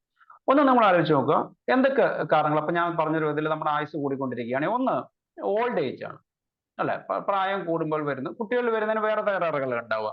അപ്പൊ നമ്മൾ ഇപ്പൊ കോമണസ്റ്റ് ആയിട്ട് നമ്മൾ ഇനി ചികിത്സിക്കാൻ പോകുന്നത് ഒരുപക്ഷെ ഓൾഡ് ഏജിൽ സെനൈലായിട്ടുള്ള ഡിമെൻഷ്യാസും അൽഷിമേഴ്സും ആണെന്ന് വിചാരിക്കുക. അപ്പൊ ഓരോതിനനുസരിച്ച് കോസ് വെച്ചിട്ട് തന്നെ മെഡിസിൻസ് പ്രിസ്ക്രൈബ് ചെയ്യാൻ പറ്റും. കോസ് വെച്ചിട്ടുള്ള മെഡിസിൻസ് നിങ്ങൾ മനസ്സിലാക്കുക, സിംറ്റംസ് വെച്ചിട്ടുള്ള മനസ്സിലാക്കുക, പിന്നെ ബ്രെയിന് പിന്നെ നമ്മൾ നറിഷ്മെന്റ് കൊടുക്കുന്ന ഓർഗൻ സ്പെസിഫിക് ആയി കഴിഞ്ഞാൽ നറിഷ്മെന്റിനുള്ള മെഡിസിൻ മനസ്സിലാക്കുക. ഇങ്ങനെ ഒരു കാസ്കേഡ് ഓഫ് പിന്നെ ഒരു കാസ്കേഡ് രീതിയിലാണ് നമ്മൾ ചികിത്സ വേണ്ടത്. പിന്നെ പലപ്പോഴും ചോദിക്കുക ഡോക്ടറെ പിന്നെ അൽഷിമേഴ്സ് ആണ്, ഉടനെ എന്നോട് ചോദിക്കും ഉടനെ ഞാൻ ബ്രഹ്മി കൊടുക്കട്ടെ അല്ലെങ്കിൽ സെൻട്രലോ കൊടുക്കട്ടെ ജിങ്കോ ബൈലോഗോ കൊടുക്കട്ടെ എന്നാണ് ആൾക്കാർ ചോദിക്കുന്നത്. അവിടെ എല്ലാം അങ്ങനെയല്ല വരേണ്ടത്. അത് എങ്ങനെ വരുന്നു, എന്തുകൊണ്ട് വരുന്നു എന്ന് ചിന്തിക്കുക. ഇപ്പൊ വയസ്സായ ഒരാൾക്ക് സെനൈൽ ഡിമെൻഷ്യ വരുന്നു. അപ്പൊ നമ്മൾ വയസ്സായിട്ടുള്ള കാര്യത്തിലുള്ള മെഡിസിൻസ് ഉപയോഗിക്കുക. നിങ്ങൾക്ക് അറിയാവുന്ന medicines അനാകാർഡിയം, ബെറൈറ്റ carb, conium, Singham, alumina, പിന്നെ അങ്ങനെ അംബ്രഗ്രീസ്, ഫോസ്ഫറസ്, ഇങ്ങനെയാണ് ഈ സെനൈൽ ഡിമെൻഷ്യക്ക് വരിക. പറഞ്ഞാൽ വിത്ത് ഒരു ഓൾഡ് പേഴ്സൺ വന്നിട്ട് അദ്ദേഹത്തിന്റെ രോഗം ഒരു സെനൈൽ ആയിട്ടുള്ള രോഗമാണ് എങ്കിലാണ് ചിന്തിക്കാൻ പറ്റുക. കോണിയം മേക്ക് അത് നമുക്കറിയാം. ഇതുപോലെ സെനൈൽ ഇപ്പൊ പ്രോസ്റ്റേറ്റ് ഹൈപ്പർട്രോഫി ഓൾഡ് പേഴ്സണിലാണ് വന്നു നേരിടുക. ഒന്നും ചിന്തിക്കണ്ട, അത് മിക്കവാറും കോണിയം മേക്കാണ്. അത് അവരുടെ ഏജ് കൊണ്ട് വരുന്നതാണ്. അവർക്ക് മറവി വന്നാൽ അങ്ങനെ, അവർക്ക് തളർക്കം വന്നാൽ അങ്ങനെ. നമുക്ക് ആദ്യം ചിന്തിക്കേണ്ട മെഡിസിൻസിന് ആ 3 ലെഗ്ഡ് സ്റ്റൂളിനകത്തിന്റെ ഒരു കാല് ഇവരുടെ ഏജ് ഫാക്ടറാണ്. അല്ലാണ്ട് ഒരു കുട്ടിക്ക് വരുന്ന ഡിമെൻഷ്യക്ക് അല്ലെങ്കിൽ ഒരു കുട്ടിക്ക് വരുന്ന തലകറക്കത്തിന് അല്ല നമുക്ക് പലപ്പോഴും ചിലപ്പോൾ കൊണിയും ഉപകാരപ്പെടുക. ഒരു വയസ്സായ ആൾക്കാരാണെങ്കിൽ നമുക്ക് കുറച്ചും കൂടി 2 കാല് ശരിയാവും. ഒന്ന് തലകറക്കം ഉണ്ട്, 2 പിന്നെ ഇവരുടെ ഓൾഡ് ഏജ് എന്നുള്ള 2 ഫാക്ടർ ശരിയാവും. ബാക്കിയുള്ള പിന്നെ 1-2 സിംറ്റം കൂടി ശരിയായി കഴിഞ്ഞാൽ നമുക്ക് മെഡിസിൻ ശരിയാവും. അപ്പോൾ സിംഗത്തെ കുറിച്ച് ഞാൻ എപ്പോഴും പറയാറുണ്ട്, നമ്മൾ പഠിപ്പിക്കുമ്പോൾ മറക്കാതെ പഠിക്കണമല്ലോ. അപ്പൊ the last letter of A medicine അല്ലെ, നമ്മളിപ്പോ സിംഗ് എന്ന് പറഞ്ഞ സെഡ് നമ്മൾ ഇംഗ്ലീഷിലെ ലാസ്റ്റ് ലെറ്റർ ആണ്. And that medicine is suited for the last stage of the condition. നമ്മുടെ ജീവിതത്തിലെ അവസാന ഘട്ടത്തിൽ ഏറ്റവും ഉപകാരപ്പെടുന്ന ഒരു മെഡിസിനാണ് സെഡിൽ തുടങ്ങുന്ന ഏറ്റവും ലാസ്റ്റത്തെ മെഡിസിൻ. അതെല്ലാം നിങ്ങൾക്ക് അറിയാലോ. എന്നിരുന്നാൽ പോലും സിങ്ക് നമുക്ക് സെഡിൽ തുടങ്ങുന്ന ഒരു മെഡിസിൻ എന്നുള്ള രീതിയിൽ നിങ്ങൾക്ക് ഓർക്കാവുന്നതാണ്. പിന്നെ ഒന്ന് അലൂമിനയാണ്. അംബ്രഗ്രീസ് നിങ്ങൾക്കറിയാം, ഇതുപോലെ വയസ്സായവർക്കുള്ള പല പല പ്രശ്നങ്ങൾക്ക് ഉപയോഗിക്കുന്നതാണ്. Phosphorus, phosphoric acid, lycopodium. Zinc നിങ്ങൾക്കറിയാം ബ്രെയിനില് പിന്നെ വളരെ സിങ്കിന്റെ അളവിലുള്ള വ്യത്യാസങ്ങളുണ്ട്, ബ്രെയിനിന് തകരാറ് വരും. അതുകൊണ്ട് തന്നെയാണ് നമ്മൾ ഗർഭിണികൾക്കൊക്കെ സിങ്ക് പിന്നെ നമ്മൾ അയണിന്റെ കൂടെ അയണും സിങ്കും കൂടി കൊടുക്കുന്നത്. കാരണം ബ്രെയിൻ ഡെവലപ്മെന്റിന് അയൺ വേണം. അപ്പോൾ അതുകൊണ്ട് തന്നെ ഇങ്ങനെയുള്ള പേഷ്യൻസിനകത്ത് നമുക്ക് സിങ്ക് ഒരു മെഡിസിനാണ്. ഫോസ്ഫറസും ഒരു പ്രധാനപ്പെട്ട മെഡിസിനാണ്. നമുക്കറിയാം നമ്മുടെ ഹോമിയോപ്പതി രീതിയിൽ നമ്മുടെ phosphorus, phosphoric acid new remedies ആണ്. അപ്പോൾ ഫൈൻഡിങ്സ് ഉണ്ട്. നമ്മൾ പബ്മെഡിലൊക്കെ റിസർച്ച് പേപ്പേഴ്സ് കാണാം. അതിനകത്ത് ഈ ഫോസ്ഫറസ് ലെവൽ, സിറം ഫോസ്ഫറസ് ലെവലിൽ വ്യത്യാസം വരുന്നതിനനുസരിച്ച് ഡിമെൻഷ്യയുടെ അളവിൽ വ്യത്യാസം വരുന്നു എന്നുള്ള ഫൈൻഡിങ്സ് ഉണ്ട്. എന്ന് വെച്ചാൽ സിറം ഫോസ്ഫറസ് ലെവൽ ഹയർ ആകുമ്പോൾ അവിടെ ഡിമെൻഷ്യ കൂടുന്നു എന്നുള്ള റിസർച്ച് പേപ്പേഴ്സ് ഒക്കെ നിങ്ങൾക്ക് നെറ്റിൽ നോക്കിയാൽ കാണാം. അപ്പം ഉദാഹരണം ഞാനിപ്പോൾ പറഞ്ഞൊരു ഫൈൻഡിങ്സ് ഇപ്പോൾ പബ്മെഡിൽ ഒരു ഫൈൻഡിങ്സ് അതുപോലെ ഞാൻ കിടപ്പുണ്ട്. അതുകൊണ്ട് ധാരാളം ഫൈൻഡിങ്സ് നിങ്ങൾക്ക് കാണാൻ പറ്റും. നമുക്ക് ഹോമിയോപ്പതിയിൽ ഈ ഫോസ്ഫറസും ഫോസ്ഫോറിക് ആസിഡുള്ള മെഡിസിൻ ആണെന്നുള്ള കാര്യം നിങ്ങൾക്ക് അറിയാൻ പറ്റും. അപ്പോൾ ഈ സിങ്കും ഫോസും ചേർന്നിട്ടുള്ള ഒരു മെഡിസിൻ ഉണ്ട്, സിങ്ക് ഫോസ് എന്ന് പറഞ്ഞിട്ട്. ആലോചിച്ച് നോക്കൂ, സിങ്കും ഫോസും കൂടി ചേർന്നിട്ടുള്ള മെഡിസിൻസ് ആണ് നെർവ്സ് റെമഡീസിൽ നമ്പർ 1 എന്ന് വിചാരിക്കാവുന്ന. എന്ന് വെച്ചാൽ we can blindly prescribe as an intercurrent remedy even പിന്നെ വിത്തൗട്ട് എനി ഇൻഡിക്കേഷൻ. അതിന്റെ കാര്യം എന്ന് വെച്ചാൽ ഇൻഡിക്കേറ്റർ മെഡിസിൻ നമ്മൾ പിന്നെ കോൺസ്റ്റിറ്റ്യൂഷണൽ മെഡിസിൻ നമ്മൾ വല്ലപ്പോഴും മാത്രം പിന്നെ ഒരു ഡോസ് കൊടുത്താൽ മതി. അതുകൊണ്ട് തന്നെ ക്യൂർ നടക്കും, ശരിയാണ്. പക്ഷേ അതിന്റെ വേഗത കൂട്ടാൻ വേണ്ടിയിട്ട് ഇങ്ങനെയുള്ള കുറച്ച് സപ്പോർട്ടിംഗ് മെഡിസിൻസ്, വലിയ ഉപകാരമൊന്നും അല്ല വലിയ ഉപദ്രവമൊന്നും ഇല്ലാത്ത ചില സപ്പോർട്ടിംഗ് മെഡിസിൻസ് ആയിട്ട് നമുക്ക് ഉപകരിക്കാവുന്ന ഒരു മെഡിസിനാണ് സിങ്ക് ഫോസ് എന്ന് പറഞ്ഞത്. പിന്നെ മറ്റൊരു കോസ് ഹെഡ് ട്രോമാസ് ആണ്. തലയ്ക്ക് എന്തെങ്കിലും ക്ഷതം സംഭവിക്കുക. അത് വന്നാലും നിങ്ങൾക്ക് മെഡിസിൻസ് ഓർക്കാലോ. അവിടെ നിങ്ങൾ പോയിട്ട് ബെറൈറ്റോ കാർബോ അല്ലെങ്കിൽ ഇതൊന്നും അല്ല ചിന്തിക്കേണ്ടത്. ഹെഡ് ട്രോമ ഇവരുടെ ഹിസ്റ്ററി ഉണ്ട് എങ്കിൽ അത് പിന്നെ നമുക്ക് ഈസി ആയിട്ട് ചിന്തിക്കുന്ന മെഡിസിൻ നമ്മുടെ നാട്രൽ സൾഫ്, ആർണിക്ക, ഹൈപ്പരിക്കം, ഹെലിബോറസ് ഇങ്ങനെയൊക്കെയുള്ള സാധനങ്ങളായിരിക്കും. അപ്പൊ ഇതിന്റെ ഓരോന്നിന്റെയും മെറ്റനോമിഡിക്ക ഞാൻ പറയുന്ന നമ്മുടെ സീനിയേഴ്സിന് ഒരുപക്ഷെ അറിയാമായിരിക്കും. ജൂനിയേഴ്സിനെ സംബന്ധിച്ചോളം വളരെ കുറച്ച് മെഡിസിൻസ് ശരിക്കും അൾഷിമേഴ്സ് ട്രീറ്റ് ചെയ്യാൻ വേണ്ടി വരുള്ളൂ. ഒരു 10-15 താഴെയുള്ള മെഡിസിൻസ് മതി നിങ്ങൾക്ക് അൾഷിമേഴ്സ് മാനേജ് ചെയ്യാൻ വേണ്ടിയിട്ട്. അപ്പൊ ഈ മെഡിസിന്റെ ഒക്കെ മൈൻഡും അതുപോലെ ബ്രെയിൻ സിംറ്റംസും ഒന്ന് വായിച്ചു നോക്കുന്നത് നന്നായിരിക്കും. ഇപ്പോ നാട്രൽ സൾഫർ നമുക്ക് തലവേദനയൊക്കെ ഉണ്ടാവും വിചാരിക്കുക, ആർണിക്ക നമ്മൾ ഈ ഹിസ്റ്ററി ഉണ്ടെങ്കിൽ വിചാരിക്കാം. ഇപ്പൊ ഈ കോസ് പ്ലസ് സിംറ്റംസും കൂടി ഉണ്ടെങ്കിൽ നമുക്ക് വളരെ എളുപ്പമാണ്. ഇപ്പൊ ഹെലിബോറസിന്റെ ഒരു സിംറ്റം പറയാം. ഹെലിബോറസിന് സ്ലോ ഇൻ ആൻസറിങ്. ഒരു ചോദ്യം ചോദിച്ചു കഴിഞ്ഞാൽ എന്താ നിങ്ങളുടെ പേര് എന്ന് പേഷ്യനോട് ചോദിച്ചു കഴിഞ്ഞാൽ എൻ്റെ പേര് മനോജ് എന്നൊക്കെ പറഞ്ഞിട്ട് ഒരു പ്രത്യേക രീതിയിലായിരിക്കും അവർ പറയാം. അവർ ആൻസർ പറയുന്നത് വളരെ സ്ലോ ആയിരിക്കും. പിന്നെ ചോദിച്ചു കഴിഞ്ഞാൽ കുറെ നേരം മിണ്ടൂല. തോട്ട്ലെസ് സ്റ്റെയറിംഗ് എന്ന് പറയും. ഇങ്ങനെ ഒറ്റ മുഖത്തോട്ട് ഇങ്ങനെ നോക്കി അവിടെ ഇരിക്കും. നമ്മൾ അവർ കേൾക്കുന്നുണ്ടോ എന്ന് പോലും മനസ്സിലാവില്ല. അതുപോലെ തന്നെ ഈ പിക്കിംഗ് ലിപ്സ്, ക്ലോത്ത്സ് അതൊക്കെയാണ് നമ്മൾ ഹെലിബോറസിന് സിംറ്റം ഉണ്ടാവുക. പിന്നെ നമ്മൾ ഹെഡ്രോമോ അല്ല ഒരു മെഡിസിൻ ഓർക്കുന്നത് സിക്യൂട്ടയാണ്. നിങ്ങൾക്കറിയാം സിക്യൂട്ട നമ്മൾ ടെറ്റനസിനൊക്കെ ഉപയോഗിക്കും. പിന്നെ അത് എന്ന് വെച്ചാൽ പഞ്ചേർഡ് വൂൺസിന് ഉപയോഗിക്കും, അല്ലാതെ നെർവ് ഇഞ്ചുറിക്ക് ഉപയോഗിക്കും. ഈ രീതിയിലുള്ള നെർവ് ഇഞ്ചുറീസിനും പറ്റും. നാട്രൽ സൾഫ് നിങ്ങൾക്ക് അറിയാലോ നെർവ് ഇഞ്ചുറിക്ക് ഉപയോഗിക്കുന്ന മെഡിസിനാണ്. ഹൈപ്പരിക്കും നെർവ് ഇഞ്ചുറീസിന് ഉപയോഗിക്കുന്നതാണ്. സെൻട്രൽ നെർവ് സിസ്റ്റം ആയതുകൊണ്ടാണ് തലയ്ക്ക് ചടി കഴിഞ്ഞാൽ നമുക്ക് ഹൈപ്പരിക്കത്തെ കുറിച്ച് ചിന്ത വരുന്നത്. ഈ സിക്യൂട്ടന്റെ ഒരു സിംറ്റം എന്താണെന്ന് വെച്ചാൽ അവർക്ക് കോൺഫൗണ്ട്സ് പ്രസന്റ് ആൻഡ് പാസ്റ്റ് എന്നാണ് ബോർഗിൽ പറഞ്ഞത്. എന്ന് വെച്ച് കഴിഞ്ഞാൽ ഇടയ്ക്ക് ഇവർക്ക് പ്രസന്റും പാസ്റ്റ് സിംറ്റംസും മാറിപ്പോ. ഇപ്പോ മോളെ വിളിക്കുന്നത് ചിലപ്പോ അവരുടെ അനുജിത്തിയുടെ പേരൊക്കെ ആയിരിക്കും. കുട്ടി വരുന്ന കഴിയുമ്പോൾ വളരെ ഇതുമായിട്ട് വന്നു കഴിഞ്ഞാൽ ഉടനെ വിളിക്കുന്ന പേര് ചിലപ്പോൾ അവരുടെ അനുജത്തിന്റെ പേരൊക്കെ ആയിരിക്കും. അങ്ങനെ പാസ്റ്റിലുള്ള ആൾക്കാർ അല്ലെ മരിച്ചുപോയ ആൾക്കാരുടെ ഒക്കെ പേര് പ്രസന്റിൽ കാണുമ്പോൾ ഇയാളല്ലേ ഇയാളെന്ന് പറഞ്ഞ പേരൊക്കെ ഉടനെ വിളിക്കും. പക്ഷെ വിളിക്കുന്നത് വേറെ ആരുടെങ്കിലും അയാളുടെ പഴയ കാലത്തെ സുഹൃത്തുക്കളുടെ ഒക്കെയുള്ള പേരുകളായിരിക്കും. അതുപോലെ തന്നെ ഈ തലയ്ക്ക് അടി കിട്ടി കഴിഞ്ഞാൽ ഈ ചില മെമ്മറികൾ നമുക്കറിയാം, പാസ്റ്റ് മെമ്മറി പോകാറുണ്ട്, അങ്ങനെയൊക്കെയുള്ള റീസെന്റ് മെമ്മറീസ് പോകാറുണ്ട്. അപ്പൊ നമ്മള് യഥാർത്ഥ ലോകവും നമ്മൾ ഈ സിനിമാ ലോകവും ഒക്കെ തമ്മിൽ നിങ്ങൾ കണ്ടിട്ടുണ്ടാവും. തലയ്ക്ക് ഇടി കിട്ടി കഴിഞ്ഞാൽ പിന്നെ ഒരു ഓർമ്മയില്ല, പാസ്റ്റ് എല്ലാം മറന്നുപോയിട്ടുള്ള നമ്മള് പിന്നെ ശോഭനന്റെ സുരേഷ് ഗോപിന്റെ ഇന്നലെ എന്ന് പറഞ്ഞ സിനിമ നമ്മൾ ഓർമ്മയുണ്ടാവില്ലേ? അപ്പൊ അതിനകത്ത് പിന്നെ ഇവരെല്ലാം പ്രേമിച്ച് പിന്നെ തലയ്ക്ക് അടി കിട്ടിയിട്ട് രോഗീനെ വരുന്നു, ചികിത്സിക്കുന്നു, രോഗിയും ഇവരൊക്കെ ആയിട്ട് ഭയങ്കര സ്നേഹത്തിലാവുന്നു. അങ്ങനെയൊക്കെ ആയി കഴിഞ്ഞപ്പോഴേക്കും ഇവർക്ക് ബോധം തിരിച്ചു വരുന്നു. അപ്പോഴേക്കും ഇവരുടെ പ്രസന്റ് മെമ്മറി എല്ലാം അങ്ങോട്ട് പോയി, പാസ്റ്റ് മെമ്മറി തിരിച്ചു വരുന്നു. ഇതൊക്കെ സിനിമയിൽ കേൾക്കാന്നുള്ള അർത്ഥമാണ്. അങ്ങനെയൊക്കെയല്ലേ കഥയുണ്ടാവുള്ളൂ. അതുപോലെ നമ്മുടെ പ്രേമത്തിന്റെ സിനിമയില് അപ്പൊ ആ ചെക്കൻ എത്ര പുറകെ കടന്നാണ്, എന്നിട്ട് ഒരു അടി കിട്ടിയപ്പോഴേക്കും ഇന്നലെ ഇത് കണ്ടില്ലേ, പിന്നെ മലർന്ന് ഇതൊന്നും ഓർമ്മയില്ല, അവനും ഓർമ്മയില്ല. അവര് വണ്ടിക്കൂലി മേടിച്ചിട്ട് അവിടെ വരെ പോയിട്ട് കല്യാണം കൂട്ടിയിട്ട് തിരിച്ചു വരേണ്ട അവസ്ഥയുണ്ടാവും. അപ്പൊ ഇതൊക്കെ ഈ സിനിമയിൽ നടക്കാറുണ്ട്. അപ്പൊ അതുപോലെ ഈ പാസ്റ്റ് ലൈഫ് മറന്നു പോകുന്ന മെഡിസിൻ ശരിക്കും നെക്സ്റ്റ് മോസ്കേറ്റ് ആണ്. അത് ഫതക്കാണ് പറഞ്ഞിട്ടുള്ളത്. കാരണം നമ്മൾ ഈ സിനിമയിലുള്ള കഥാപാത്രങ്ങളൊക്കെ കാണും, പക്ഷെ ഈ സിംറ്റം നമുക്ക് റെപ്പർട്ടറിയിൽ കിട്ടൂല. അപ്പൊ നെക്സ്റ്റ് മോസ്കേറ്റയാണ് അങ്ങനെയുള്ള കണ്ടീഷനകത്ത് ഒന്ന് ഓർക്കേണ്ടത്. അപ്പൊ നമ്മൾ അതിന്റെ കോസേഷൻസ്, ഒന്ന് ഓൾഡ് ഏജ് പറഞ്ഞു, 2 ഹെഡ് ട്രോമ പറഞ്ഞത്. അടുത്തത് ഒരു ഫാമിലി ഹിസ്റ്ററി. കുടുംബത്തില് പിന്നെ ഒന്നിലധികം പേർക്ക് അല്ലെങ്കിൽ അവരുടെ പാരന്റ്സിന് ഈ അൾഷിമേഴ്സ് ഉണ്ടെങ്കിൽ ഇവർക്ക് മക്കൾക്കും വരാനുള്ള ഒരു പോസിബിലിറ്റി ഉണ്ട്. എനിക്കിപ്പോ അടുത്തൊരു കേസ് ഉണ്ടായിരുന്നു. ആ കേസിനകത്ത് ഒരു ടീച്ചറാണ്. ആ ടീച്ചറുടെ അച്ഛന് അൾഷിമേഴ്സ് ഉണ്ട്. അപ്പൊ അച്ഛന് അൾഷിമേഴ്സ് ഉണ്ട് എന്നുള്ളത് കൊണ്ട് തന്നെ ടീച്ചർമാരാകുമ്പോൾ നമുക്കറിയാലോ ഇവരൊക്കെ ചികിത്സിക്കാനാണ് ഏറ്റവും വലിയ മെനക്കേടെന്ന് പറയും. കാരണം ഈറ്റുങ്ങൾക്ക് ഇല്ലാത്ത സംശയങ്ങൾ ഉണ്ടാവും.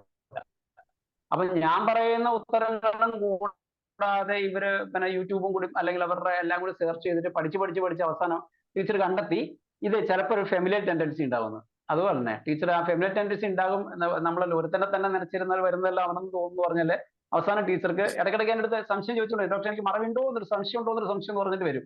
അവസാനം ഇപ്പൊ ടീച്ചർക്ക് ശരിക്കുള്ള മറവി രോഗത്തിന്റെ തുടക്കം വരാൻ തുടങ്ങി, കുറച്ചുകൂടി ഒരു അവസ്ഥ വരും. അപ്പൊ ഫാമിലി ഹിസ്റ്ററിയും അൾഷിമേഴ്സ് ഡിസീസ് ഇങ്ങനെ മറവി രോഗങ്ങൾ വരാനുള്ള ഒരു സാധ്യത കാണിക്കും. പിന്നെ ഒന്ന് ഹൈ ബ്ലഡ് പ്രഷർ, അത് അസോസിയേറ്റ് ചെയ്തിട്ട് നമുക്ക് അൾഷിമേഴ്സ് വരാം. അങ്ങനെ വിത്ത് ഹൈ ബ്ലഡ് പ്രഷർ ഹിസ്റ്ററി ഉണ്ടെങ്കിൽ അല്ലെങ്കിൽ പ്രഷറിന്റെ മരുന്ന് കഴിക്കുന്നുണ്ട് എന്നുണ്ടെങ്കിൽ നമുക്ക് പ്രഷറിന്റെ മരുന്നും കൂടി old age with high blood pressure with പിന്നെ മെമ്മറി ലോസ് എന്നൊക്കെ കരുതുമ്പോൾ നമുക്ക് വരുന്ന മെഡിസിൻസ് ബെറൈറ്റ കാർബ്,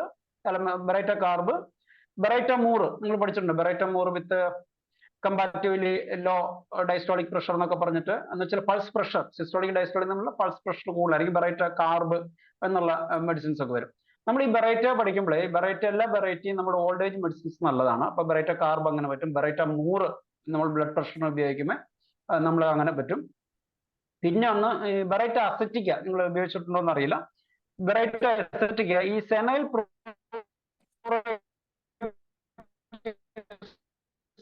അവസ്ഥയുണ്ട്.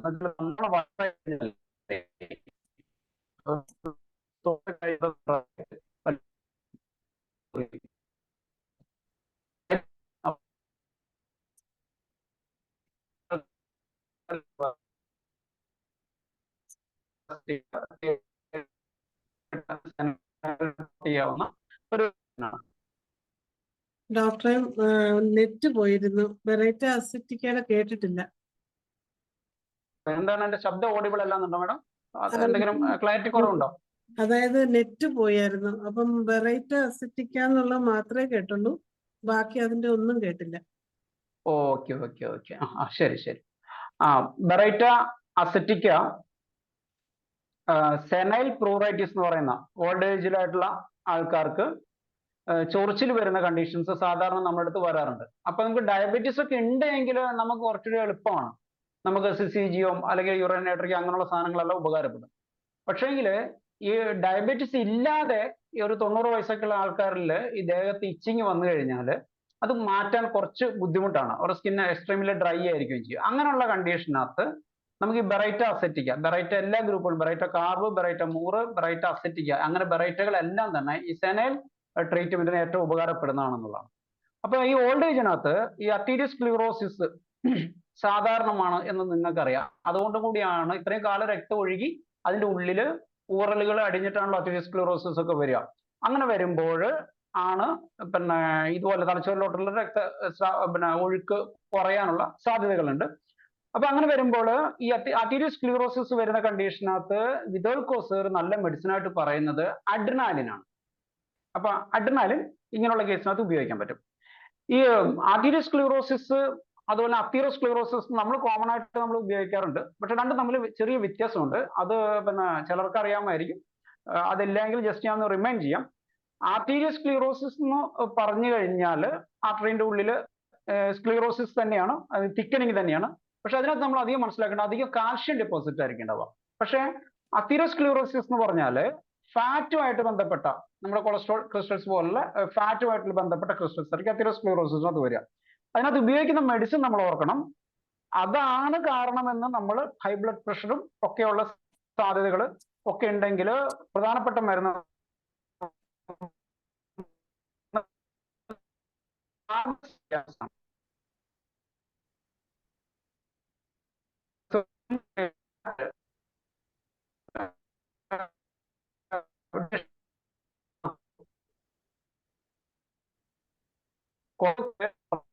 ഒന്ന് ലിവർ റെമഡീസ് ആണ്. കാരണം 85% കൊളസ്ട്രോൾ ഡോക്ടറെ അതും കിട്ടിയില്ല. അതിന്റെ മെഡിസിൻ എന്നുവരെ കേട്ടുള്ളൂ.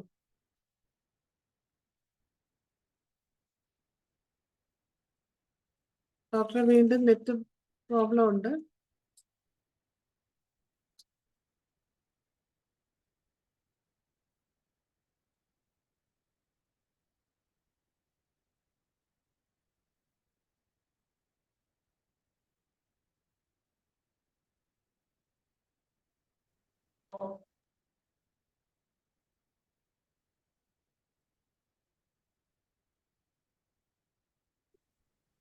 കേൾക്കുന്നില്ല ഞാൻ പറയുന്നത്? ഇല്ല, ഒന്നും കേട്ടില്ല. നമ്മൾ ആ കാൽഷ്യം ഡിപ്പോസിറ്റും ഫാറ്റ് ഡിപ്പോസിറ്റും വരെ കേട്ടിട്ടുള്ളൂ. അതിന്റെ മെഡിസിൻസ് തുടങ്ങി ബാക്കി കേട്ടില്ല. ഓക്കെ ഓക്കെ വീഡിയോ ഞാൻ ഓഫ് ചെയ്യാം. ഓക്കെ ഓക്കെ ചിലപ്പോൾ അതിന് നെറ്റിലാണ് വൈഫൈയിലാണ്. ഓക്കെ ശരി.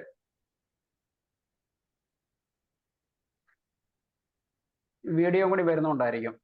ഓക്കെ, വീഡിയോ ഇല്ലാണ്ട് ക്ലിയർ ആയിട്ട് കിട്ടുന്നുണ്ടല്ലോ അല്ലേ? ഇപ്പൊ കേൾക്കുന്നുണ്ട്. Okay okay let it be. അപ്പൊ ആ അപ്പൊ മെഡിസിൻ പിന്നെ ശരി പറഞ്ഞുതരാം ഒന്നെണ്ണം പറയാം, സമയം കളയണ്ട. ഒന്ന് കാഡസ് മെരിയാനസ് ആണ്. കാഡസ് മെരിയാനസ് അതെന്തുകൊണ്ടാണ് വരുന്നതെന്ന് ഞാൻ നേരത്തെ പറഞ്ഞത്, എത്ര പേര് കേട്ടെന്ന് എനിക്കറിയില്ല. കാഡസ് മെരിയാനസ് നമുക്കറിയാവുന്ന പോലെ ഒരു ലിവർ റെമഡിയാണ്. അത്തീറോസ്ക്ലീറോസിസിനകത്ത് ബ്ലഡ് വെസൽസിൽ അധികവും അടിയുന്നത് കൊഴുപ്പുകളാണ്, നിങ്ങൾക്ക് ഫാറ്റ് ആണ്. നമുക്കറിയാം കൊളസ്ട്രോള് 85% ഓഫ് ദ കൊളസ്ട്രോൾ നമ്മുടെ ശരീരത്തിൽ നിന്ന് തന്നെയാണ്, എന്ന് വെച്ചാൽ നമ്മുടെ ലിവർ ആണ് ഉൽപ്പാദിപ്പിക്കുന്നത്. Only 15% from the food. അതുകൊണ്ട് തന്നെ ഒരു പേഷ്യന്റിനോട് കൊളസ്ട്രോൾ ഒഴിവാക്കാൻ വേണ്ടിയിട്ട് ഭക്ഷണ നിയന്ത്രണം പറയുന്നതിൽ വലിയ കാര്യമൊന്നുമില്ല. കാരണം നിങ്ങളുടെ ലിവർ 85% ഉൽപ്പാദിപ്പിക്കുമ്പോൾ നിങ്ങൾ പട്ടിണി കിടന്നുകൊണ്ടോ വലിയ കൊഴുപ്പ് കുറഞ്ഞ ഭക്ഷണം കഴിച്ചുകൊണ്ടോ വലിയ പ്രാധാന്യമൊന്നും ഇല്ല എന്നുള്ള മെഡിക്കൽ സത്യം നമ്മൾ മനസ്സിലാക്കണം. നമ്മളതൊക്കെ ചെറിയ ക്ലാസ്സിൽ പഠിച്ചതാണ്, പക്ഷെ നമ്മളെല്ലാവരും തന്ത്രപൂർവ്വം മറക്കുകയും പിന്നെ എന്താ പറയുക ആധുനിക വൈദ്യശാസ്ത്രത്തിന്റെ ഇൻഫ്ലുവൻസ് കൊണ്ട് അതെല്ലാം മറക്കാൻ നമ്മൾ നിർബന്ധിതമാവുകയും ചെയ്തിട്ടുള്ള ഒരു കാര്യമാണ്. അപ്പൊ അതുകൊണ്ട് തന്നെ കൊളസ്ട്രോൾ ട്രീറ്റ് ചെയ്യുന്ന കേസിനകത്ത് നിങ്ങൾ ലിവർ റെമഡീസ് ആണ് ഉപയോഗിക്കേണ്ടത് എന്നുള്ള കാര്യം ഒന്ന് ഓർമ്മപ്പെടുത്തുകയാണ്. അപ്പൊ ചെറുഡോണിയം ഒക്കെ നിങ്ങൾക്ക് ഉപകാരപ്പെടും. അതുപോലെ കാഡസ് നമുക്ക് ഉപകാരപ്പെടും. അപ്പൊ ഈ കാഡസ് ടിഞ്ചർ 5 drops 3 times ഡെയിലി ഉപയോഗിച്ച് കഴിഞ്ഞാൽ ഈ അത്തീറോസ്ക്ലീറോസിന് ഉപകാരപ്പെടുന്ന അതിനോടനുബന്ധമായ ഹൈ ബ്ലഡ് പ്രഷറും മറ്റുള്ള കാര്യങ്ങൾക്കൊക്കെ കൺട്രോൾ ചെയ്യാൻ വേണ്ടി സഹായിക്കും. പ്ലംബമാണ് മറ്റൊന്ന്, ഹൈ ബ്ലഡ് പ്രഷർ വിത്ത് അത്തീറോസ്ക്ലീറോസിസ്. കാരണം പ്ലംബത്തിന്റെ ആക്ഷൻ നിങ്ങൾക്ക് അറിയാം. പ്ലംബം പൊതുവെ സർക്കുലർ മസിൽ ഫൈബേഴ്സിലാണ് ആക്ട് ചെയ്യുന്നത്. സർക്കുലർ മസിൽ ഫൈബേഴ്സ് ഉള്ള ഇതിനകത്തല്ല അവയവങ്ങളല്ല, അത് രക്തക്കുഴലിലുള്ള ശരി, ഈവൻ പിന്നെ നമ്മുടെ ട്യൂബുകൾ, യൂറിനറി ട്യൂബ്സ് ഒക്കെ പോലെയുള്ള സാധനങ്ങളിലും ഇൻഡസ്റ്റൈൻസിനകത്തൊക്കെ പ്ലംബ് ആക്ട് ചെയ്യുന്നത് സർക്കുലർ മസിൽ ഫൈബറിലാണ്. അതിൽ പ്രവർത്തിക്കണം എന്ന രീതിയിൽ നമ്മൾ പ്ലംബം കൊടുക്കുകയാണെങ്കിൽ നമുക്ക് പ്ലംബം കൊണ്ട് പല അത്ഭുതങ്ങളും ചെയ്യാൻ പറ്റും. കാസർഗോഡ് ഒരു പ്രശസ്തനായ ഡോക്ടർ ഉണ്ടായിരുന്നു. അദ്ദേഹം റീനൽ കാൽക്കുലസ് പിന്നെ യൂറിറ്ററിലോട്ട് ഇറങ്ങിക്കഴിഞ്ഞാൽ അദ്ദേഹം പ്ലംബമാണ് കൊടുക്കുക. അദ്ദേഹം പറയുന്നു ആ പ്ലംബം കൊടുത്തു കഴിഞ്ഞാൽ പിന്നെ യൂറിറ്ററിൽ നിന്ന് ആ സ്റ്റോണ്, കാരണം സർക്കുലർ മസിൽസിന്റെ ആക്ട് ചെയ്യുന്നതുകൊണ്ട് ആ സ്റ്റോണ് പോകാൻ സഹായിക്കും എന്നാണ് അദ്ദേഹം പറയാറുള്ളത്. വളരെ പ്രശസ്തനായ ഒരു ഡോക്ടറായിരുന്നു. പിന്നെ ഇൻഡസ്റ്റൈൻ, നിങ്ങൾക്ക് അറിയാം, ഇൻഡസ്റ്റൈൻ ഒബ്സ്ട്രക്ഷൻ ഒക്കെ നമുക്ക് പ്ലംബം കൊണ്ട് പിന്നെ ഡീൽ ചെയ്യാറുണ്ട്. പിന്നെ സുംബുൽ എന്ന് പറഞ്ഞ ഒരു മെഡിസിൻ ഉണ്ട്, SUMBUL, സുംബുൽ. സുംബുല് പിന്നെ ബോറിക്കിനകത്തുണ്ട്, നിങ്ങളൊന്ന് വായിച്ചു നോക്കിയാൽ മതി. സുംബുലിനകത്താണ് പിന്നെ ആർട്ടീരിയോസ്ക്ലീറോസിസ് എന്ന് തന്നെ എഴുതിയിട്ടുണ്ട്. സുംബുൽ 2x എവറി 3 hourly കൊടുക്കാൻ ആർട്ടീരിയോസ്ക്ലീറോസിന് പറഞ്ഞിട്ടുണ്ട്. പിന്നെ ബോറിക്കിനകത്ത് പറഞ്ഞിട്ടുള്ള ഒരു മെഡിസിൻ ആണ്. അപ്പോൾ ഇത്രയും കാര്യങ്ങളാണ് അതിന്റെ കോസേഷൻസ് ആയിട്ട് പ്രധാനമായിട്ടുള്ളത്. എന്ന് വെച്ചാൽ old age, head trauma, high blood pressure. Okay, ഇനിയാണ് ഒരു അൾഷിമേഴ്സ് രോഗി വന്നു കഴിഞ്ഞാൽ ആ രോഗിയോടോ അവരുടെ ബൈസ്റ്റാൻഡേഴ്സിനോടോ എന്ത് ചോദിക്കണം എന്നുള്ള കാര്യങ്ങളെ കുറിച്ച് നമ്മൾ മനസ്സിലാക്കേണ്ടത്. അപ്പൊ ഒന്ന് സിംറ്റംസ് ചോദിക്കുന്ന അതിനു മുമ്പ് ഇവരുടെ ഹാബിറ്റ്സ് ഒന്ന് ചോദിക്കണം. എന്താ കാര്യം എന്ന് വെച്ചാൽ ഈ ആൽക്കഹോളിസോ അല്ലെങ്കിൽ ടൊബാക്കോ സ്മോക്കിംഗ്, നിങ്ങൾക്കറിയാം ടൊബാക്കോ ഉപയോഗം കൊണ്ട് നമ്മൾ TIO വരുമല്ലോ, ത്രോംബോഅൻജൈറ്റിസ് ഓബ്ലിറ്ററൻസ് വരുന്ന പോലെ തലച്ചോറിലോട്ടുള്ള രക്തസ്രാവത്തിന് തകരാറ് വരാം. അപ്പൊ അങ്ങനെ ഉണ്ടെങ്കിൽ നമുക്ക് പിന്നെ നമ്മുടെ സാധാരണ നെക്സോമിക്ക, ടബാക്കം, പിന്നെ അങ്ങനെയുള്ള മരുന്നുകളെ കുറിച്ച്, നിക്കോട്ടിനം ഒക്കെ നമുക്ക് ചിന്തിക്കാൻ പറ്റും. അതുപോലെ ആൽക്കഹോളിസം ആണെന്ന് വിചാരിക്കുക. ആൽക്കഹോളിസം ആണ് എങ്കിൽ നമുക്ക് സൾഫർ, കാൽക്കേരിയ, നക്സോമിക്ക, ഓപ്പിയം ഇവയാണ് ഈ ആൽക്കഹോളിക് ഹാബിറ്റ് ഉള്ള ആൾക്ക് ആ ഹാബിറ്റിന്റെ മുകളിൽ നമുക്ക് പ്രിസ്ക്രൈബ് ചെയ്യാൻ പറ്റും. മറ്റൊന്നുണ്ട്, ആ ഹാബിറ്റ് അല്ലാതെ ഈ വെള്ളം അടിച്ചിട്ട് ഇടയ്ക്കിടയ്ക്ക് വഴി വീഴുന്ന ആളാന്ന് വിചാരിക്കുക. അങ്ങനെ ഉണ്ടാവും, വെള്ളം അടിച്ച് വഴി വീഴുന്ന ആൾക്കാർക്ക് പെട്ടെന്ന് ഈ മെമ്മറി ലോസ് വരാറുണ്ട്. അതെന്തുകൊണ്ടായിരിക്കും? ഹെഡ് അടിച്ച് വീഴുന്നതുകൊണ്ടായിരിക്കും, തല അടിച്ച് വീഴാറുണ്ട്.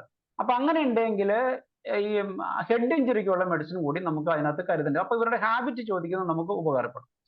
ഈ പിന്നെ എനിക്കൊരു പേഷ്യന്റ് ഉണ്ടായിരുന്നു.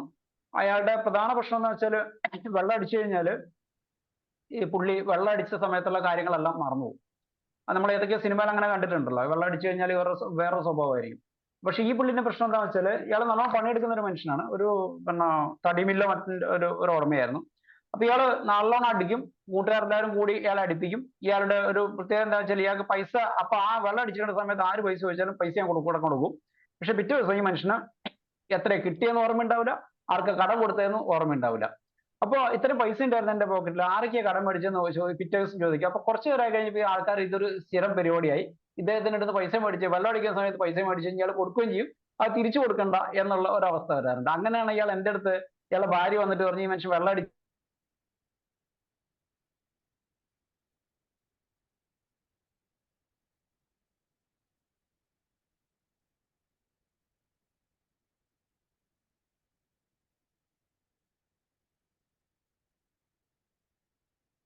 പലപ്പോഴും പേഷ്യൻസിന് എങ്ങനെയാന്ന് വെച്ചാല് റീസൺ മെമ്മറി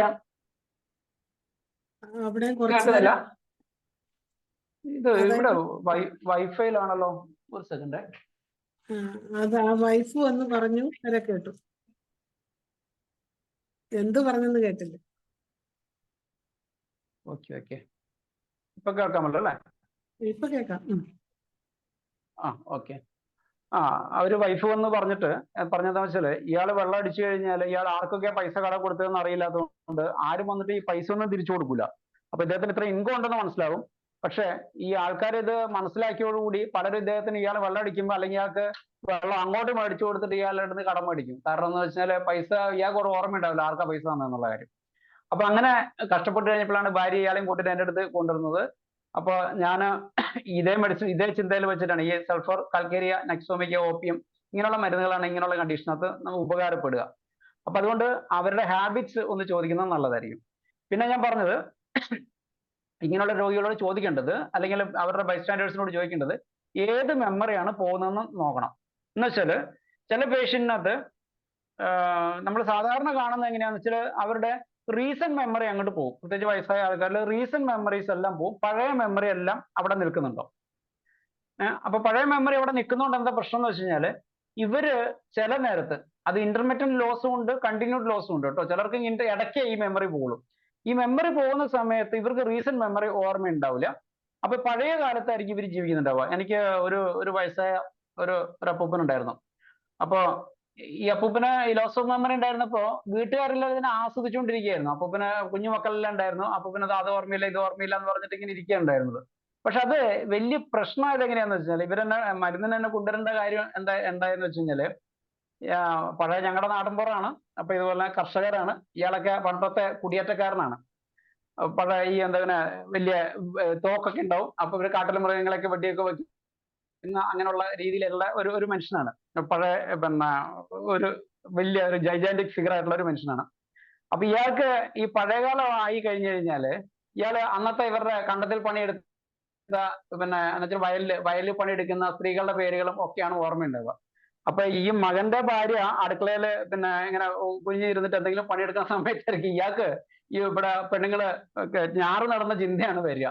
അപ്പൊ ഇയാള് എന്തെങ്കിലും ഈ പെണ്ണുങ്ങളുടെ മകളുടെ മരുമകളുടെ പുറകിൽ നിന്നിട്ട് എന്തെങ്കിലും കമന്റ് പറയുകയോ ദേഹത്തൊന്നും തൊട്ടിട്ട് പോവുകയോ ഒക്കെ. പക്ഷെ വിളിക്കുന്ന പേര് പറയാൻ അറിയാമയെന്നും അല്ലെങ്കിൽ അന്നത്തെ ആൾക്കാരുടെ പേരൊക്കെ വിളിച്ചിട്ടായിരിക്കും ഈ പെണ്ണുങ്ങളുടെ ദേഹത്ത് എന്തെങ്കിലും അശ്ലീല കമന്റുകളൊക്കെ പറയാൻ വന്നത്. അങ്ങനെ പറഞ്ഞു കഴിഞ്ഞപ്പോഴൊക്കെ സ്ഥിരം ആയി കഴിഞ്ഞപ്പോ ഇത് അച്ഛനെല്ലാം ഇങ്ങനെയല്ലല്ലോ പെരുമാറുന്നത് അച്ഛൻ എന്നുള്ള ചിന്ത വന്നിട്ടാണ് ഇവര് പ്രശ്നം വീട്ടിലൊരു സീരിയസ് ആയി. ചാച്ചൻ ഇങ്ങനെയൊക്കെ എന്നോട് പെരുമാറുന്നു എന്നുള്ള രീതിയിലായി. അങ്ങനെ വന്നപ്പോഴാണ് ഇവര് ചാച്ചൻ ഇത് സീരിയസ് ആയിട്ടുള്ള വേറൊരു അവസ്ഥയിലോട്ട് പോകുന്നുള്ളൂ എന്ന് വിചാരിച്ചിട്ടാണ് എൻ്റെ അടുത്ത് ചികിത്സയ്ക്ക് വന്നത്. അപ്പൊ അവിടെയൊക്കെ വെച്ചാൽ റീസെന്റ് മെമ്മറി അല്ല, അവർക്ക് ഈ ഓൾഡ് മെമ്മറീസ് ആണ് ഉണ്ടാവുക. റീസെന്റ് മെമ്മറീസ് അവർ ലോസ് ചെയ്തിട്ടുണ്ടാവും. പിന്നെ ഈ സിനിമയിൽ കാണുന്ന സാധനം ഉണ്ടല്ലോ എന്ന് വെച്ചാൽ ഓൾഡ് മെമ്മറി ലോസ് ആവുക.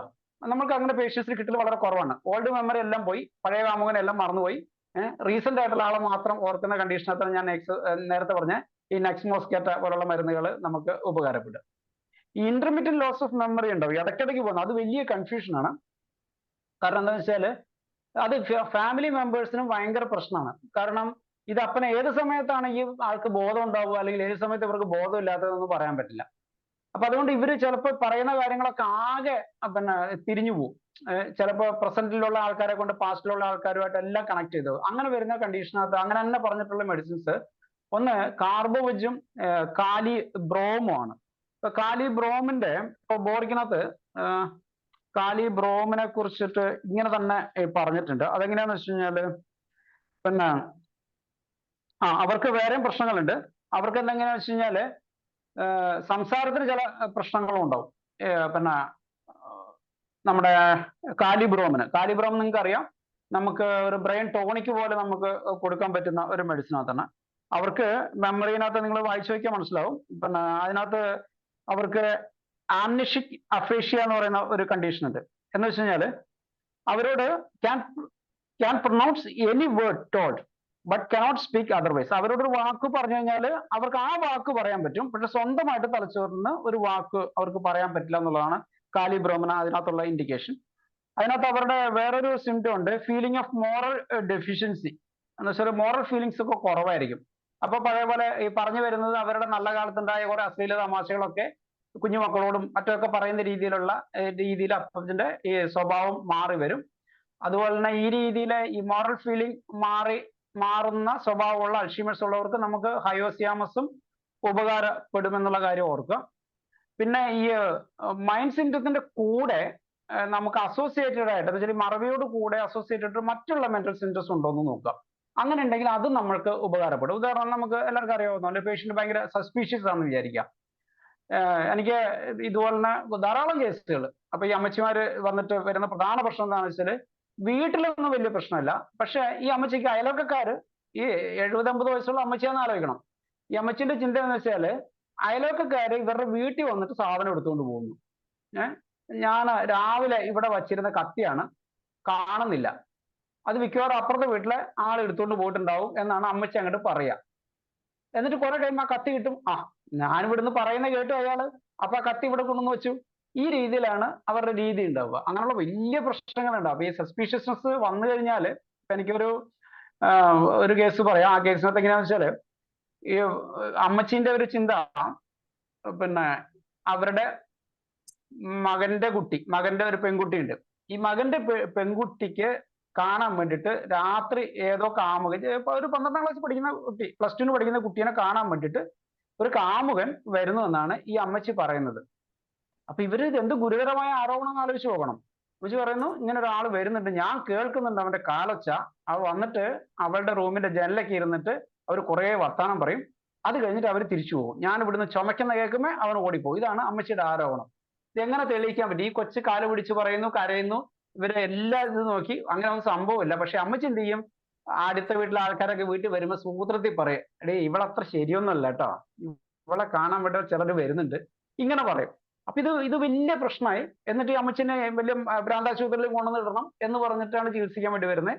അപ്പോഴാണ് അമ്മച്ചിക്ക് മറ്റുള്ള മറവികളും കൂടി ഉണ്ടായിട്ടെന്ന് പറഞ്ഞിട്ടാണ് നമ്മുടെ അൽഷീമേഴ്സിന്റെ ഒരു ലക്ഷണമായിട്ട് നമ്മൾ മനസ്സിലാക്കി. നമ്മൾ കൊടുക്കുന്ന മെഡിസിൻ ലാക്കസിസും ഈ ഹയോസിയാമസ് പോലുള്ള മെഡിസിൻസ് ഒക്കെ ആയിരിക്കും. പിന്നെ ഈ മെമ്മറി പോയി കഴിഞ്ഞാണ്ടല്ലോ ഈ സപ്രസ്ഡ് ആയിട്ടുള്ള ചില ഇമോഷൻസ്, മോറൽ ഫീലിങ്സ് ഒക്കെ പുറത്തു വരും. അത് ഇതുപോലെ തന്നെ വേറൊരു കേസ്, പിന്നെ ഒരു സിസ്റ്റർ, പള്ളിയിലെ ഒരു സിസ്റ്റർ, അവർ മദറൊക്കെ ആയിട്ട് എന്തൊക്കെയോ ഹയർ പോസ്റ്റിലൊക്കെ ഇരുന്ന സിസ്റ്ററാണ്. ഈ സിസ്റ്ററിന് അൽഷിമേഴ്സ് പിടിച്ചു. ഇതുപോലെ ഒരു 90 വയസ്സൊക്കെ ആയി. ഈ സിസ്റ്റർ അൽഷിമേഴ്സ് പിടിച്ചു കഴിഞ്ഞിട്ട് പിന്നെ ഈ സിസ്റ്റർ പറയുന്ന ചീത്തയ്ക്കും തെറിക്കും ഒരു കണക്കില്ല. പറയുന്നത് മുഴുവൻ അങ്ങേയറ്റത്തെ അശ്ലീലം എന്ന് പറഞ്ഞാൽ കേട്ടിരിക്കാൻ പറ്റാത്ത അശ്ലീലാണ്. അപ്പൊ പിന്നെ ഇവർക്ക് ചില പിന്നെ രോഗിയായാൽ ഇവര് കുറെ കാലം ഇവരുടെ ഈ വസ്ത്രങ്ങളൊക്കെ അവർ ഉപയോഗിക്കും. പക്ഷെ എന്നിട്ട് എന്ത് ചെയ്യുന്ന വെച്ചാല് ഈ സിസ്റ്ററാണെന്ന് മനസ്സിലാക്കിയിട്ട് അവര് ഞങ്ങളുടെ നാട്ടിലൊരു പിന്നെ ഇങ്ങനെ ഒരു മെന്റൽ അസൈലം ഉണ്ട്, കന്യാസ്ത്രീകൾ തന്നെ നടത്തുന്നതാണ്. എന്നിട്ട് അവിടെ അഡ്മിറ്റ് ചെയ്തു. എന്നിട്ട് സിസ്റ്ററുടെ ഇതെല്ലാം ഇവരുടെ ഔദ്യോഗികമായിട്ട് ഇവരുടെ ഇതെല്ലാം പിന്നെ അവരുടെ കോട്ടൊക്കെ ഉണ്ടല്ലോ, ഏപ്രണം ഇതൊക്കെ ഉണ്ടല്ലോ, അതൊക്കെ അല്ലേ ഊരി അവരിന്ന് തിരിച്ചു മാറ്റേണ്ടി വരും. കാരണം സിസ്റ്റർ പറയുന്ന അശ്ലീലം എന്ന് പറഞ്ഞു കഴിഞ്ഞാൽ നമുക്ക് ആ വഴിയുടെ പോന്ന് നിൽക്കുന്ന ആണുങ്ങളെ പോലും ചേർത്തിട്ട് മാത്രം പരതെറിയാണ് ഈ സിസ്റ്റർ പറഞ്ഞുകൊണ്ടിരുന്നത്. അപ്പൊ അങ്ങനെയൊക്കെ വരുന്ന കണ്ടീഷനകത്ത് നമുക്ക് ചികിത്സിക്കേണ്ട മെഡിസിൻ എനിക്ക് ചികിത്സിക്കാൻ കിട്ടിയിട്ടില്ല. ഈ സിസ്റ്ററിന്റെ അവസ്ഥ എൻ്റെ അടുത്ത് പിന്നെ വന്നിട്ട് പറഞ്ഞു. അപ്പൊ അങ്ങനെയുള്ള കേസുകളിനകത്ത് നമ്മൾ പറയുക, പ്രത്യേകിച്ച് ഈ പിന്നെ ഇങ്ങനെ ആ നാണോ മാനോ ഒക്കെ മറന്നു പോകുന്ന രീതിയിലുള്ള അൽഷിമേഴ്സ് വരുമ്പോൾ ചിന്തിക്കേണ്ട മെഡിസിൻസ് ഈ ഹയോസിയാമസ് ആണ്. അപ്പൊ ഞാൻ ഇതെങ്ങനെ ഇങ്ങനെ പറയുന്നതെന്ന് വെച്ച് കഴിഞ്ഞാല്, നമ്മൾ പലപ്പോഴും ഒരു വയസ്സായ ഒരാൾ നമ്മുടെ വീട്ടില് അൽഷിമേഴ്സ് ഉള്ള ഒരാൾ ഉണ്ടായി കഴിഞ്ഞാൽ അവരുടെ സിംറ്റംസും അവരുടെ പിന്നെ അസോസിയേറ്റഡ് സിംറ്റംസിനും വളരെ പ്രാധാന്യമുണ്ട് എന്നുള്ള കാര്യം മനസ്സിലാക്കണം. ഞാൻ നമ്മളെ ഡിപ്സോമാനിയ ചികിത്സിക്കുമ്പോൾ എന്ന് വെച്ചാൽ ആൽക്കഹോളിസം ചികിത്സിക്കുമ്പോൾ ചെയ്യുന്ന ഒരു രീതിയുണ്ട്. കുടിച്ചു കഴിഞ്ഞാൽ ഇവരുടെ സ്വഭാവം എന്ത് എന്നതിനനുസരിച്ച് നമ്മുടെ മെഡിസിൻസ് മാറും. അപ്പൊ എന്ന് പറഞ്ഞതുപോലെ ഇവര് എന്ത് സിംറ്റം മറവിയൊക്കെ ഉണ്ടായിക്കോട്ടെ, പക്ഷെ മറവിയുള്ള സിംറ്റം അവരുടെ അസോസിയേറ്റഡ് സിംറ്റം ഏത് തലത്തിലോട്ട് പോകുന്നതനുസരിച്ച് നമ്മുടെ മെഡിസിൻ മാറും എന്നുള്ള കാര്യം കൂടി നമ്മുടെ മനസ്സിലുണ്ടായിരിക്കണം. അല്ലാതെ ആകെ വരുമ്പോൾ തന്നെ ഉടനെ വെറൈറ്റക്കാർ കൊണ്ട് മാത്രം ചിന്തിച്ചുകൊണ്ടിരിക്കരുത് എന്നുള്ള കാര്യമാണ് നമ്മൾ ഓർക്കേണ്ടത്. മറ്റൊന്ന്, നമ്മുടെ ഹോമിയോപ്പത്തിക് രീതിയിൽ നമുക്ക് അവരെന്താണ് മറക്കുന്നതെന്ന് ചോദിച്ചു നോക്കുക. കാരണം ചിലർ നെയിം മറക്കും, അല്ലെ, ആൾക്കാരുടെ പേര്, പ്ലേസ്, പിന്നെ ചില വസ്തുക്കൾ മറന്നു പോകും. പിന്നെ തൊട്ട് മുമ്പ് എന്താ അവർ ചെയ്തുകൊണ്ടിരുന്ന പണി മറന്നു പോവുക. അപ്പൊ നമുക്ക് അത് കോമൺ ആയിട്ട് നമുക്ക് പലർക്കും പറ്റാറുള്ളതാണ്. അവർ ചെയ്തുകൊണ്ടിരുന്ന പണി ആരെങ്കിലും ഒന്ന് വിളിച്ചു ഇറങ്ങി വന്നിട്ട് തിരിച്ചു വരുമ്പോഴേക്കും നമ്മൾ അടുപ്പത്ത് വെച്ചിട്ടുള്ള മീൻ കരിഞ്ഞിട്ടുണ്ടോ? അതൊക്കെ 1-2 പ്രാവശ്യമൊക്കെ സാധാരണമാണ്. പക്ഷെ സ്ഥിരം മീൻ കരിയാൻ തുടങ്ങി കഴിഞ്ഞാൽ നമുക്ക് വേണമെങ്കിൽ ഒരു കനാബിസ് ഇൻഡിക്ക ഒരു ഡോസ് കഴിക്കേണ്ടി വരും. അപ്പൊ കനാബിസ് ഇൻഡിക്കയാണ് അങ്ങനെ ജസ്റ്റ് ഇടാം. നമ്മളിപ്പോ ചെയ്ത കാര്യം വരെ മറന്നു പോകുന്നുണ്ടെങ്കിൽ കനാബിസ് ഇൻഡിക്കനെ കുറിച്ച് ചിന്തിക്കാം. അപ്പൊ പിന്നെ എഴുതുമ്പോഴും വായിക്കുമ്പോഴൊക്കെ പിന്നെ സ്പെല്ലിംഗ് ഒക്കെ മാറിപ്പോകുന്നൊക്കെ ഉണ്ട്. അത് ഇതേ സാധനം നമുക്ക് കുട്ടികളിൽ ഉപയോഗിക്കാം കേട്ടോ. അവിടെയൊക്കെ അങ്ങനെയൊക്കെ വരുന്ന കണ്ടീഷൻ അത് കാലിബ്രോമാണ് നമുക്ക് ഉപകാരപ്പെടുന്ന ഒരു മരുന്നുണ്ടാവുക. അപ്പോൾ അത് നമ്മൾ പറഞ്ഞില്ലേ, ഈ മെമ്മറിനെ കുറിച്ച് പറയുമ്പോൾ നമുക്ക് ഇതേ സമയം അൾഷിമേഴ്സിന് മാത്രമല്ല നമുക്ക് കുട്ടികളുടെ പഠന വൈകല്യത്തിനൊക്കെ നമുക്ക് ഇത് ഉപകരിക്കപ്പെടും. പിന്നെ കനാബിസ് ഇൻഡിക്കയിൽ അധികം നമ്മൾ മനസ്സിലാക്കേണ്ടത് ഈ ഷോർട്ട് ടൈം മെമ്മറിയാണ് പോവുക എന്നുള്ള കാര്യം നമ്മൾ മനസ്സിലാക്കുക. പക്ഷെ അലുമിന എത്തിക്കഴിഞ്ഞാൽ നേരെ തിരിച്ചിട്ടാണ്. അലുമിന വരുമ്പോൾ പ്രൊഫൗണ്ട് ആയിട്ടുള്ള മെമ്മറി ലോസ് വരുന്ന, എന്ന് വെച്ചാൽ കംപ്ലീറ്റ് മെമ്മറി ലോസ് വരുന്ന കണ്ടീഷൻസ് വരും. ഒരു അന്തവും കുന്തവും ഉണ്ടാവില്ല. അങ്ങനെയുള്ള കേസിനകത്ത് നമ്മൾ അലുമിനയാണ് ഉപയോഗിക്കുക. അലൂമിനിയം പോയിസണിങ്ങിനും ഇതേ സിംറ്റംസ് ഉണ്ടാകാറുണ്ട് എന്നുള്ള കാര്യം നമ്മൾ മനസ്സിലാക്കുക. അതുകൊണ്ട് അലുമിന നല്ലൊരു മെഡിസിൻ ആണ്. നമ്മൾ ഓരോ സിംറ്റംസിനെ ബേസ് ചെയ്തിട്ടും നമ്മൾ പലപ്പോഴും മെഡിസിൻസ് കൊടുക്കേണ്ടി വരാറുണ്ട്. ഇപ്പോ നമ്മൾ ലാക്കാൻ അതിനകത്ത് പഠിച്ചിട്ടുള്ള ഒരു സിംറ്റം നമുക്കുണ്ടാവും. നമ്മൾ പേഷ്യന്റ് കടയിൽ സാധനം മേടിച്ചിട്ട് സ്ഥിരം മറന്നു പോവുക. കടയിൽ നിന്ന് സാധനം മേടിക്കും, പൈസയും കൊടുക്കും, സാധനം കൊടുക്കാണ്ട് തിരിച്ചും കൊണ്ടുപോകും. ഒരു വീട്ടിലെത്തി കഴിയുമ്പോഴാണ് അയ്യോ ഇന്ന സാധനം മേടിച്ചിട്ടില്ലോ അല്ല എടുത്തില്ലല്ലോ എന്നുള്ള കാര്യം ഓർമ്മ വരിക. അങ്ങനെ വരുമ്പോൾ നമ്മൾക്ക് കൊടുക്കേണ്ട മെഡിസിൻ ലാക്കാനിനും ആഗ്നസ് അറിയാലോ, മെന്റൽ വീക്ക്നെസ് ഉപയോഗിക്കും, സെക്ഷൽ വീക്ക്നെസ്സിനകത്ത് ഉപയോഗിക്കുന്ന ഒരു മെഡിസിൻ ആണ്. പിന്നെ അനാക്കാഡിയം, കോസ്റ്റിക്കം, നാട്രമൂർ ഇവയൊക്കെയാണ് ഈ സാധനം എടുക്കാൻ മറന്നു പോകുന്ന ആൾക്കാർ. ഈ സാധനം എടുക്കാൻ മറന്നു പോകുന്നു പിന്നെ എന്നുള്ളത് മാത്രമല്ല, നമ്മൾ സാധനം എവിടെ വച്ചെന്ന് മറന്നു പോകും. ഈ കുട മറക്കുന്ന, ഇപ്പം മഴ മാറിക്കഴിഞ്ഞാൽ കുട മറക്കുന്നത് സാധാരണ ആയിരിക്കും. പിന്നെ മറവി കൂടി പല സാധനങ്ങളും ഇപ്പൊ എനിക്ക് പിന്നെ ഇവിടെ ഒരു മറവി കൂടിയിട്ട് ഈ മറവീനെ ഓവർകം ചെയ്യാൻ വേണ്ടിയിട്ട് ഈ മെമ്മറി ടെക്നിക്സ് പഠിപ്പിക്കുന്ന ഒരു മാഷുണ്ടായിരുന്നു. എന്ന് വെച്ചാൽ ഈ മറവീനെ ഓവർകം ചെയ്യാൻ വേണ്ടി മെന്റൽ ടെക്നിക്സ് ഉപയോഗിക്കാം. അപ്പൊ ഈ മാഷ് എന്ത് ചെയ്തു, മറവിന്റെ ഇങ്ങനെ ഒരു അൾഷിമേഴ്സ് തുടക്കമാണെന്ന് പറഞ്ഞു കഴിഞ്ഞാൽ ഇയാൾ മെമ്മറി ടെക്നിക്സ് പഠിക്കാൻ വേണ്ടിയിട്ട് ഇയാള് ബാക്കി കുറേ മെമ്മറി ടെക്നിക്സ് അറിയാം. അപ്പൊ ഈ മെമ്മറി ടെക്നിക്സ് ഒക്കെ നാട്ടുകാരെ പഠിപ്പിക്കുക, എന്നിട്ട് അതുകൊണ്ട് അങ്ങനെ പൈസ ഉണ്ടാക്കുക. ഒരു റിട്ടയർ ചെയ്ത മാഷായിരുന്നു. അപ്പൊ മാഷ് ഒരു ദിവസം പറഞ്ഞിരുന്നേ, എടാ എന്തൊക്കെ ചെയ്തിട്ട് പോകുന്നില്ല. പുള്ളി കണ്ണൂര് കൊണ്ടുവന്നിട്ട് റെയിൽവേ സ്റ്റേഷനിൽ എവിടെയോ വണ്ടി വെച്ചു. അപ്പൊ വണ്ടിക്ക് പിന്നെ ഈ നമ്മൾ പറഞ്ഞല്ലോ കീ ഞെക്കി കഴിഞ്ഞാൽ അതിന്റെ ഇതെല്ലാം ശബ്ദം ഓഫാക്കി വെച്ചിരുന്നു, ലൈറ്റ് കത്തുക മാത്രമേ ഉള്ളൂ. പുള്ളി വണ്ടി എവിടെയോ വെച്ചതെന്ന് പുള്ളിക്ക് ഒരു ഓർമ്മയില്ല. പുള്ളി അവിടെ നിന്നിട്ട് തിരിച്ച് ബസ് പിടിച്ച് നാട്ടിലെത്തി. എന്നിട്ട് വണ്ടി റെയിൽവേ സ്റ്റേഷനിൽ എവിടെയോ വെച്ചു, ഒരു രക്ഷയില്ല എന്ന് പറഞ്ഞു. എന്നിട്ട് പിറ്റേ ദിവസം പിന്നെ മകനെയും കൂട്ടിയിട്ട് രാത്രി പോയിട്ട് ഇയാള് ഈ പിന്നെ നടന്നിട്ട് ഞെക്കലാണ്. അപ്പൊ ഇവിടുന്ന് വെളിച്ചം കണ്ടു കഴിഞ്ഞപ്പോഴാണ് വണ്ടി ഇരിക്കുന്ന സ്ഥലം മനസ്സിലായത്. അവിടുന്ന് വണ്ടി എടുത്തുകൊണ്ട് പോരുകയാണ് ചെയ്തത്. അപ്പൊ അങ്ങനെ അത്ര രീതിയിൽ സാധനം മറക്കുന്ന ആൾക്കാർക്ക് കൊടുക്കാവുന്ന മരുന്നുകൾ ഈ ലാക്കാനും ആഗ്നസ്, അനാക്കാഡിയം, കോസ്റ്റിക്കൻ, നാട്രമോർ എന്നുള്ള മെഡിസിൻസ് ആണെന്ന് ഓർക്കുക. പിന്നെ നമുക്കറിയാം പിന്നെ സംസാരിച്ചുകൊണ്ടിരിക്കുമ്പോൾ കൃത്യമായ വാക്ക് കിട്ടാതിരിക്കുക, loss of thread of conversation, നമ്മൾ പറഞ്ഞുകൊണ്ടിരിക്കുമ്പോൾ ചില വിട്ടുപോവുക, ഒരു ഐഡിയ ഉണ്ടാവില്ല. അങ്ങനെ വരുമ്പോൾ കനാബിസ് ഇൻഡിക്ക നല്ലൊരു മെഡിസിൻ ആയിരിക്കും. ചോദ്യം തന്നെ തിരിച്ചു ചോദിക്കുന്നത് അതൊക്കെ നിങ്ങൾക്ക് അറിയായിരിക്കും. സിംഗമെറ്റിനും മെഡോർണത്തിനകത്തൊക്കെ പറയുന്ന സാധനങ്ങളുണ്ട്. നമ്മൾ ചോദിച്ച ചോദ്യം അവരോട് ഒന്നും കൂടി പറഞ്ഞിട്ട് അവർ തലയിൽ ഉറപ്പിച്ചിട്ട് മറുപടി പറയുകയാണെന്ന് വിചാരിക്കുക. അപ്പൊ അത് സിംഗത്തിന്റെ ഒരു സിംറ്റമാണ്. സിങ്ക് ഫോസ് നമ്മൾ ഉപയോഗിക്കാറുണ്ട്. ഞാൻ നേരത്തെ പറഞ്ഞ പോലെ ഈ സിങ്ക് ഗർഭിണികൾക്ക് കൊടുക്കുന്നത് ഈ തലച്ചോറിന്റെ വളർച്ചയ്ക്ക് സഹായകമാകും എന്നുള്ള രീതിയിലാണ്. അപ്പൊ അതുകൊണ്ട് തന്നെ സിങ്ക് നമുക്കും ഉപയോഗിക്കാൻ പറ്റും. അതുപോലെ ഞാൻ നേരത്തെ പറഞ്ഞു ഫോസ്ഫറസിന്റെ അളവും പിന്നെ സിറം ഫോസ്ഫറസിന്റെ അളവ് നോക്കിക്കഴിഞ്ഞാൽ ഡിമെൻഷ്യ ആയിട്ട് ബന്ധം കണ്ടിട്ടുണ്ട്. അപ്പൊ സം ഫോസ്ഫറസിന്റെ അബ്സോർപ്ഷനകത്തോ അല്ലെങ്കിൽ ഡിസ്ട്രിബ്യൂഷനകത്തുള്ള അബ്നോർമാലിറ്റി ഉണ്ട് എന്ന് നമ്മൾ കണക്കാക്കിയിട്ട് നമ്മൾ അതിനെ ഓവർടേക്ക് ചെയ്യാൻ വേണ്ടിയിട്ട് നമ്മൾ ഫോസ്ഫറസോ ഫോസ്ഫോറിക് ആസിഡോ ആസിഡ് ഫോസ് ഒക്കെ നമ്മൾ മരുന്നായിട്ട് ഉപയോഗിക്കാൻ പറ്റും എന്നുള്ള കാര്യം നമ്മൾ ഓർക്കുക. ഇനി സ്ഥലങ്ങളാണ് മറന്നു പോകുന്ന വിചാരിക്കുക. ഇപ്പൊ ഒരു സ്ഥലത്ത് ചെന്നു നമുക്ക് ഒരു പരിചയം ഉണ്ടാവില്ല. സ്ഥലം മൊത്തം മാറിക്കഴിഞ്ഞാൽ ഇപ്പൊ എറണാകുളത്ത് പണ്ട് പോയ ആൾ ഇപ്പൊ എറണാകുളത്ത് വന്നു കഴിഞ്ഞാൽ സ്ഥലം തിരിയാത്തതിന് അത്ഭുതമില്ല. പക്ഷെ അതല്ല, പോയിക്കൊണ്ടിരുന്ന സ്ഥലത്ത് ചെന്ന് കഴിഞ്ഞാൽ ഇതിന്റെ തെക്കേത് വടക്കേത് തിരിയാതിരിക്കുകയാണെങ്കിൽ ഏറ്റവും നല്ല മെഡിസിൻ മെഡോർണാണ്. അവിടെയും നക്സ്മോസ്കെറ്റിയും സ്റ്റാഫിസാഗ്രിയും ഉപകാരപ്പെടും. മെഡോർണാണ് നല്ലൊരു മെഡിസിൻ. പിന്നെ ഈ സിംറ്റംസ് നിന്ന് ഞാൻ അടുത്ത ഘട്ടത്തിലോട്ട് പറഞ്ഞു. സിംറ്റം നിന്ന് കഴിഞ്ഞാൽ പിന്നെ അത് ക്രോണിസിറ്റി ആകുന്നതിന്റെ ഒരു കാരണം തലച്ചോറിൽ എന്തോ നാശം സംഭവിക്കുന്നുണ്ടല്ലോ. അപ്പൊ അത് ആ നിലനിൽക്കാനുള്ള ഒരു കാരണം മെയിൻറ്റെയിനിങ് കോസ് എന്ന് പറയുന്നത് ചിലപ്പോൾ ഒരു മയാസമായിരിക്കും, ഒബ്സ്ട്രക്ഷൻ ടു ക്യൂർ എന്ന് പറയുന്ന ഒരു മയാസമായിരിക്കും എന്നുള്ള ചിന്ത ഇതില് ഇതൊരു ഡിസ്ട്രക്റ്റീവ് മയാസമാണ് എന്ന് കരുതി കഴിഞ്ഞാൽ പലപ്പോഴും ഈ അൽഷിമേഴ്സ് പോലുള്ള അല്ല മറവി രോഗങ്ങൾ സിഫിലിറ്റിക് മയാസിലാണ് പെടുത്തുക. അങ്ങനെ വരുന്നതുകൊണ്ട് തന്നെ നിങ്ങളൊന്ന് ആലോചിച്ച് നോക്കിയാൽ മതി. ഞാൻ നേരത്തെ പറഞ്ഞതിനകത്തും സിഫിലിനം ഒരു മെഡിസിൻ ആയിട്ട് വരാറുണ്ട്. അതുപോലെ മെഡോർണം നമ്മൾ നേരത്തെ പറഞ്ഞു, മെഡോർണം ഒരു വലിയ മെഡിസിൻ ആയിട്ട് വരാറുണ്ട് അല്ലെ. സിഫിലിനം വരും, മെഡോർണം വരും. അപ്പൊ അതുകൊണ്ട് തന്നെ മെർക്സോള് മറ്റൊരു മെഡിസിൻ മെർക്സോൾ ആണ്. അപ്പൊ നോക്കണം, മെർക്സോള് നമ്മുടെ കിങ് ആണ്. അതുപോലെ തന്നെ എന്ന് വെച്ചാൽ സിഫിലിറ്റിക് മയസിന്റെ കിങ് ആണ് മെർക്സോള്, അതിന്റെ ക്യൂൻ ആണ് സിഫിലിനം. അപ്പൊ ഈ രണ്ട് മരുന്നുകളും ഈ മരുന്നുകൾ തമ്മിലുള്ള ഒരു ബന്ധം നിങ്ങൾ ആലോചിച്ച് നോക്ക്. ഇതെല്ലാം ജെനിറ്റൽ ഏരിയയുമായിട്ട് ബന്ധപ്പെട്ട, സിഫിലിറ്റിക് എന്ന് പറയുന്ന സിഫിലിനം നോസോഡാണ്. മെഡോർണം എന്ന് പറഞ്ഞാൽ ഗൊണോറിയൽ വൈറസ് നടക്കുന്ന നോസോഡാണ്. ഗൊണോറിയൽ വൈറസ് അല്ല, ഗൊണോകോക്കസ് ആണ്, ബാക്ടീരിയ ആണ്. പക്ഷെ നമ്മുടെ പുസ്തകത്തിൽ ഗൊണോറിയൽ വൈറസ് എന്നാണ് കാണുക. അവിടെ വൈറസ് എന്ന് പറഞ്ഞാൽ വിഷം എന്ന് അല്ലെ രോഗാണു എന്ന് മാത്രമേ അർത്ഥമുള്ളൂ. ചിലർ പറയാറുണ്ട്, ചില ഹോമിയോപ്പതി എതിർക്കുന്ന ആൾക്കാർ പറയാറുണ്ട് മെഡോർണത്തിന്റെ ഇവിടെ ഗൊണോറിയൽ വൈറസ് എന്നാണ് എഴുതിയിരിക്കുന്നത് എന്ന് പറയാറുണ്ട്. അത് അവന്മാർക്ക് വിവരമില്ലാത്തതുകൊണ്ടാണെന്ന് മാത്രം കരുതിയാൽ മതി.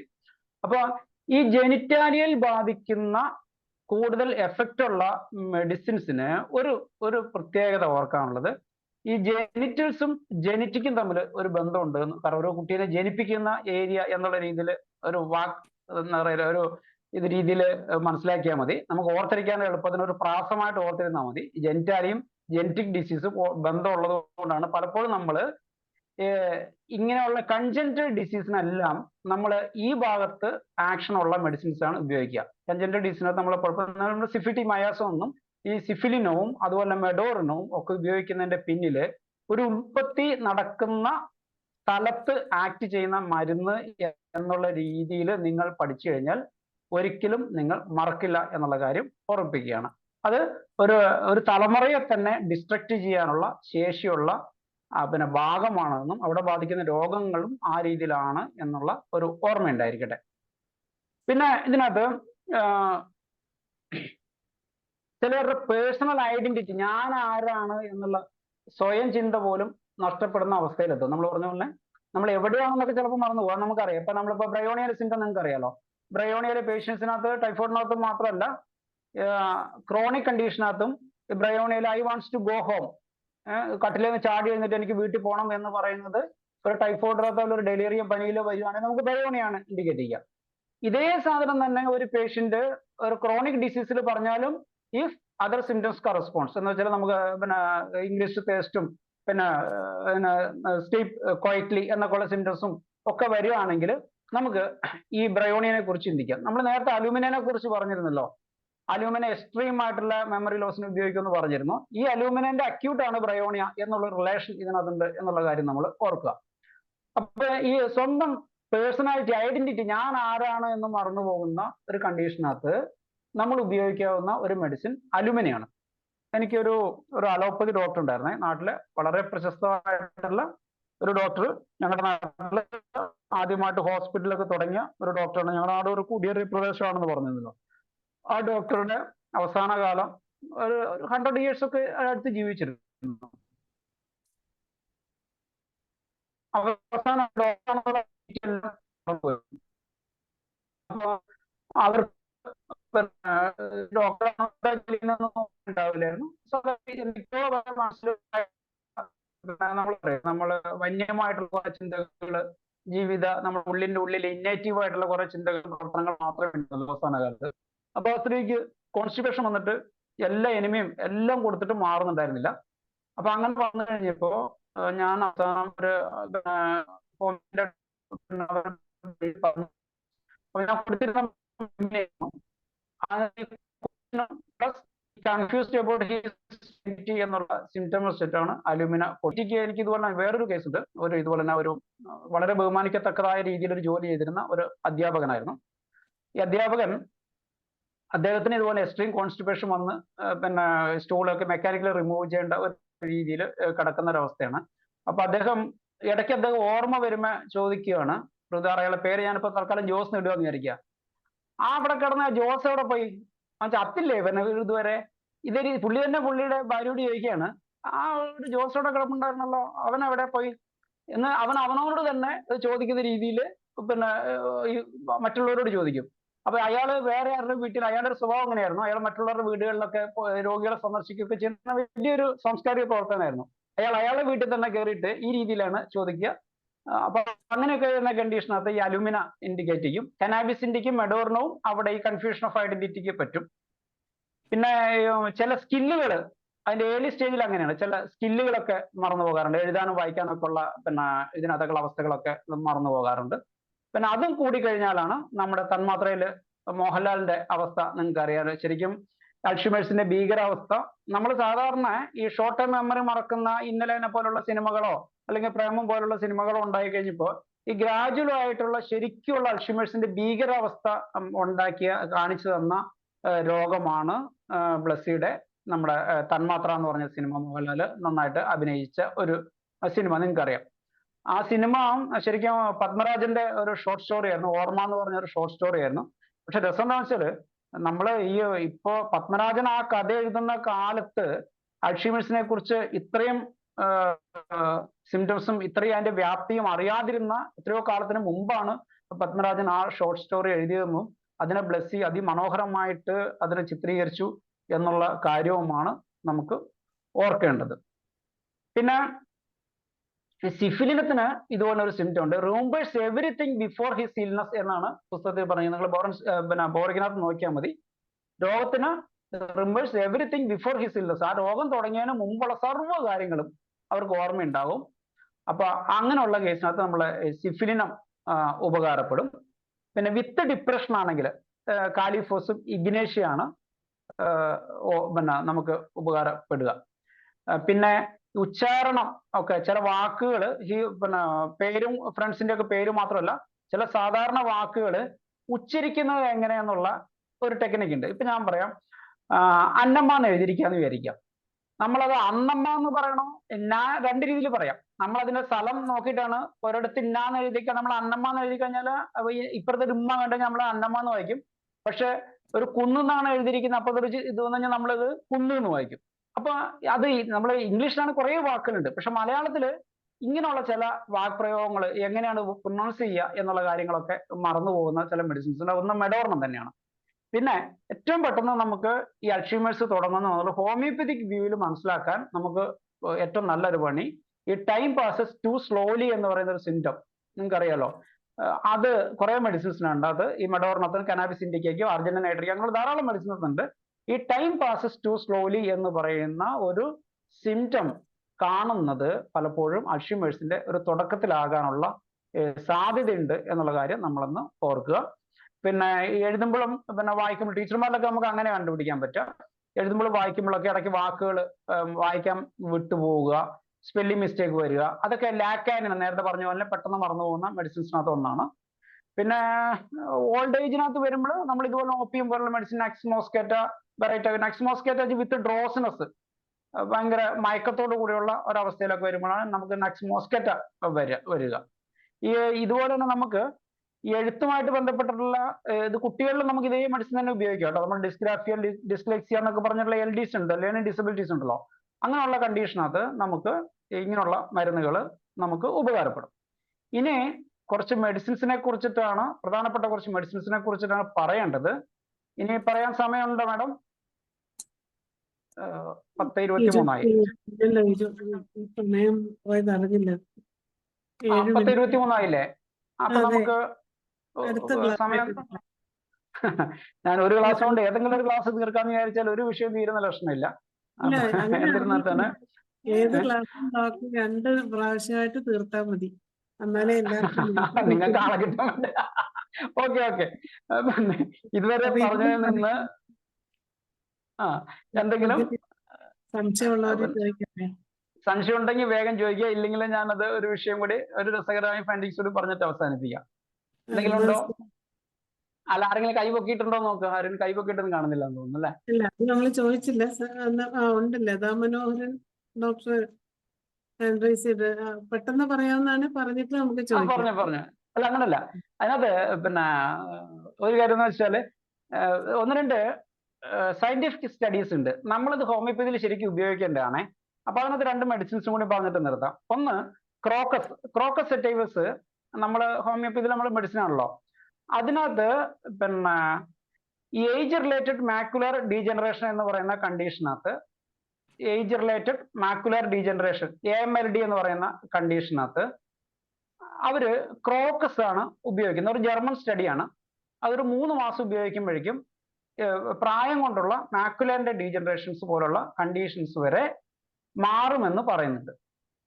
അപ്പോൾ ഈ ഏജ് റിലേറ്റഡ് ആയിട്ടുള്ള ചില കണ്ടീഷൻ അതിലൊന്നിൽ അത് ക്രോക്കസ് ഉപയോഗിക്കാമെങ്കിൽ നമുക്ക് ഏജ് റിലേറ്റഡ് ആയിട്ടുള്ള മറ്റുള്ള കണ്ടീഷനകത്ത്, കാരണം ക്രോക്കസിന്റെ സിംറ്റംസ് നിങ്ങൾക്ക് അറിയാം, മൈൻഡിനെ ബ്രെയിനിനെ ബാധിക്കുമേ, വാണ്ട്സ് ടു കിസ് എവരിബഡി എന്നൊക്കെ പറയുന്ന ചില സിംറ്റംസ് നിങ്ങൾക്ക് ഓർമ്മ ഉണ്ടാവുമല്ലോ.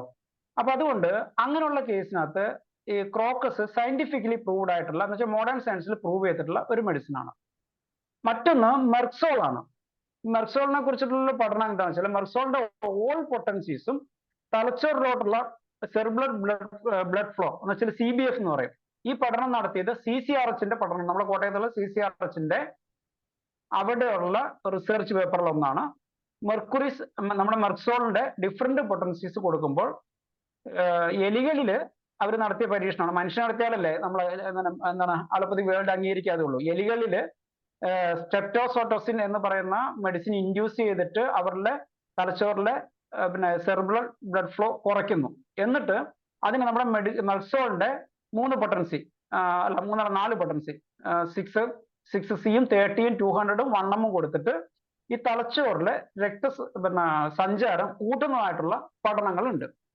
അപ്പോൾ ഇത്തരം പഠനങ്ങളിൽ നിന്ന് മെർക്സോളിന്റെ പൊട്ടൻസി നമ്മുടെ തലച്ചോറിൽ ബ്ലഡ് ഫ്ലോ കൂട്ടുമെന്നും ആ രീതിയിലുള്ള ഒരു രീതിയിൽ നമുക്ക് അൽഷിമേഴ്സ് തലച്ചോറിന്റെ രക്തം ഓട്ടം കുറഞ്ഞുകൊണ്ട് വരുന്ന ഡിമെൻഷ്യ കേസുകളിൽ മെർക്സോളിന്റെ ഡിഫറെന്റ് പൊട്ടൻസീസ് ഉപയോഗിക്കാമെന്ന് ഒരു ഫൈൻഡിങ്സ് CCRHന്റെ ഒരു പഠനത്തിൽ രേഖപ്പെടുത്തിയിട്ടുണ്ട്. അപ്പൊ അതൊരു ഫൈൻഡിങ്സ് വായിച്ചപ്പോൾ ഞാൻ ഓർക്കുന്ന ഒരു കാര്യം, പലപ്പോഴും നമ്മൾ ഹോമിയോപ്പതി മേഖലയിൽ വലിയ വലിയ ഗവേഷണങ്ങൾ നടക്കുന്നതിനൊന്നും നമുക്ക് ജനകീയമാക്കാൻ പറ്റുന്നില്ല. അപ്പൊ ഞാൻ ഇനി ഒരുപക്ഷെ കുറച്ച് ക്ലാസ് എടുക്കുന്നത് ഈ CCRH പഠനങ്ങളും അവയുടെ യൂസേജസ് എങ്ങനെയെന്നുള്ളതായാലോ എന്നൊരു ആലോചനയാണ്. കാരണം നിങ്ങൾ എല്ലാവരും കൂടി വായിക്കുന്നതിനൊക്കെ എളുപ്പം ഒരാൾ വായിച്ചിട്ട് അവതരിപ്പിച്ചാൽ മതിയല്ലോ. അപ്പൊ ഇതും കൂടി പറഞ്ഞുകൊണ്ട് ഞാൻ നിർത്തുകയാണ്. നിങ്ങളുടെ അഭിപ്രായങ്ങൾക്കും മറ്റ് എന്തെങ്കിലും കമന്റ്സ് ഉണ്ടെങ്കിൽ അതിനു വേണ്ടിയിട്ട് നിർത്തുന്നു. വളരെ നന്ദി. 3 മിനിറ്റ് ആണുള്ളത്. എങ്കിലും ലതാ മനോഹരൻ ഡോക്ടർ ചോദിച്ചോളൂ. നന്ദി മറിയാമ്മ ഡോക്ടറെ. നമസ്കാരം മനോജ് ഡോക്ടറെ. ഓ നമസ്കാരം. എനിക്ക് ഒരു സംശയമായിരുന്നുള്ളത്, ഈ ഡെലിവറി പ്രസവം കഴിഞ്ഞിട്ട് പെൺകുട്ടികൾക്ക് ഉണ്ടാകുന്ന ഈ മെന്റൽ പ്രോബ്ലം ഉണ്ടല്ലോ, കുട്ടിയെ നോക്കാതിരിക്കുക, വഴക്കിടുക, അമ്മയോട് അതിനായിരുന്നു. ഇപ്പൊ സമയമുണ്ടെ പറയില്ല, അടുത്ത ക്ലാസ്സിൽ പറഞ്ഞാലും മതി. നമുക്ക് അത് പിന്നെ പോസ്റ്റ് പാർട്ടം ബ്ലൂ എന്ന് പറഞ്ഞ വലിയൊരു സംഭവമാണ്. നമുക്ക് ഏറ്റവും പിന്നെ അവരെ കൈ പൊക്കാത്തോണ്ട് വളരെ സിമ്പിൾ ആയിട്ട് പെട്ടെന്ന് പറഞ്ഞുതരാം. ഈ പോസ്റ്റ് പാർട്ടം ബ്ലൂസ് എന്ന് പറഞ്ഞാല് എങ്ങനെ രണ്ടുപേരുടെ എന്നാ പിന്നെ ഒരു പണി ചെയ്യാം. ഇതിനെ കുറിച്ച് നമുക്ക് വേണമെങ്കിൽ ഞാനത് എഴുതി വെക്കാം, വേറൊരു ദിവസം ക്ലാസ് എടുക്കാം മാഡം. കാരണം അല്ല ഞാൻ മാഡത്തിന് അർജന്റ് ആണെങ്കിൽ ഞാൻ എന്നെ പേഴ്സണലായിട്ട് വാട്സാപ്പിൽ ചോദിച്ചാൽ മതി. പോസ്റ്റ്മോർട്ടം ബ്ലൂസ് നല്ലൊരു വിഷയമാണ്. ഞാൻ വേറെ ദിവസം പറയാം. PMT പ്രീമെൻസ്ട്രൽ ടെൻഷനും ഈ പോസ്റ്റ്മോർട്ടം ബ്ലൂസും കൂടി നമുക്ക് ഒരു ദിവസം ക്ലാസ് എടുക്കാം. ഓക്കെ, ആയിക്കോട്ടെ. Thank you. ഡോക്ടറെ, എനിക്ക് സാറിന് ഇങ്ങനത്തെ കേസുകൾ കൂടുതൽ കിട്ടുന്നുണ്ടാവുമെന്ന് എനിക്ക് തോന്നുന്നു ഇങ്ങനെയൊക്കെ ക്ലാസ് എടുക്കുമ്പോൾ. അപ്പോൾ ഞാൻ സാറിനൊരു ഹിന്റ് തരികയാണ്. അത് ഞാനിപ്പോൾ സാറ് ക്ലാസ് എടുത്തോണ്ടിരുന്നപ്പോഴാണ് എനിക്കൊരു ഓർമ്മ വന്നത്. ഈ ബരറ്റാമ്യൂർ ഉണ്ടല്ലോ, ബരറ്റാമ്യൂർ കെമിക്കലി പറയുമ്പോൾ ബേരിയം ക്ലോറൈഡ് ആണ്. അതെ, ബേരിയം ക്ലോറൈഡ് ആണ്. ഈ ബേരിയം ക്ലോറൈഡ് നമ്മളൊരു പേനയിൽ നിറച്ചിട്ട് അത് ഒരു കടലാസിൽ എഴുതിയാൽ കാണൂല. എന്നിട്ട് ആ പേപ്പർ ചൂടാക്കിയാൽ നമ്മൾ എഴുതിയത് തെളിഞ്ഞു വരും. അപ്പൊ അങ്ങനെയാണെങ്കിൽ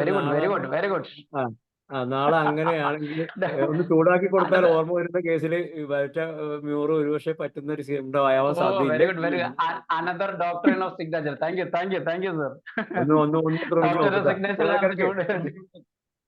ചൂടാക്കി കൊടുത്താൽ മര്യാദക്ക് അങ്ങനത്തെ ശരിയാണ്. അല്ല പറയട്ടെ, അത് ഞാൻ പറഞ്ഞില്ല, അത് ഒരു ഡോക്ടറിന്റെ സിഗ്നേച്ചർ ആയിട്ട് നമുക്ക് ആഡ് ചെയ്ത് ഓർക്കാൻ പറ്റുന്ന ഒരു ഓർമ്മയല്ലേ. ഞാൻ ഡോക്ടർ സിഗ്നേച്ചറിനെ കുറിച്ച് ഒരു പ്രാവശ്യം ക്ലാസ് എടുത്ത ആളുമല്ലേ. താങ്ക് യു, ഞാനത് ഓർത്ത് വെച്ചോളാം. അന്ന് അന്ന് എപ്പോഴെങ്കിലും അത് എങ്ങനെ കിട്ടിയാൽ എനിക്ക് അതിനെ അറിയിക്കണം കേട്ടോ. Okay okay.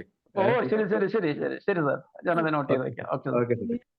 സോയായിപ്പൻ, ഡോക്ടർ സോയായിപ്പൻ. ഡോക്ടറെ, എനിക്ക് വേറൊരു കാര്യത്തെപ്പറ്റി അറിയാനായിരുന്നേ. ഇപ്പൊ വളരെ കോമൺ ആയിട്ട് ഈ നെഫ്രോട്ടിക് സിൻഡ്രോം ഉണ്ടല്ലോ. കൊച്ചുകുട്ടികൾ തൊട്ട് വലിയവർക്ക് വരെ നെഫ്രോട്ടിക് ആ. സിൻഡ്രോം കാണുന്നുണ്ട്. സാറിന്റെ ലോജിക്കൽ അപ്രോച്ച് എങ്ങനെയാണെന്ന് അറിയാൻ വേണ്ടിട്ടാ. വേറെ ക്ലാസ് ആയിട്ട് പറഞ്ഞാലും മതി. അതെ അതെ, ഇതൊക്കെ വേറെ ക്ലാസ് ആക്കേണ്ട വിഷയങ്ങളാണ്. നമ്മുടെ വിഷയമായിട്ട് ചേരുന്നുമില്ല. അല്ലല്ല, വിഷയമായിട്ട് ചേരുന്നില്ല. എന്നാലും ഞാൻ ഇതിനകത്തുള്ള ഒറ്റ മാനേജ്മെന്റ്, അതിന് ഒരു ടെക്നിക്ക് ഞാൻ പറഞ്ഞുതരാം. ഞാൻ എല്ലാ ഡോക്ടർമാരോടും പറയുന്ന ഒരു കാര്യമുണ്ട്. വീണ്ടും പോയിട്ട് നമ്മുടെ ഫിസിയോളജി ടെസ്റ്റ് എടുത്തിട്ടൊന്ന് വായിക്കുക. എന്താ കാര്യം എന്ന് അറിയാമോ? നമ്മൾ അന്ന് പരീക്ഷ എഴുതാൻ വേണ്ടിയിട്ടാണ് വായിച്ചത്. ഇനി ഫിസിയോളജി ടെസ്റ്റ് വായിക്കുമ്പോഴാണ് ഇതിനകത്ത് ഇങ്ങനെയൊക്കെ പറഞ്ഞിട്ടുണ്ടെന്നുള്ള കാര്യം മനസ്സിലാക്കുക. അതുപോലെ തന്നെ പത്തോളജി, നമ്മൾ അന്നൊക്കെ വെറുതെ കളഞ്ഞിട്ടുള്ള സാധനം ഉണ്ടല്ലോ, ബയോകെമിസ്ട്രി പത്തോളജി ഒക്കെ. ആ പത്തോളജി എടുത്ത് വായിക്കുമ്പോണ്ടല്ലോ, ഓരോ രോഗത്തിന് ഓരോ കാരണം പറഞ്ഞിട്ടുണ്ട്. ആ കാരണത്തെക്കുറിച്ച് പിന്നെ മെഡിക്കൽ സയൻസ് തന്ത്രപൂർവ്വം വിസ്മരിക്കുകയാണ്. ഒരു കുഞ്ഞു ഉദാഹരണം ഞാൻ പറയാം.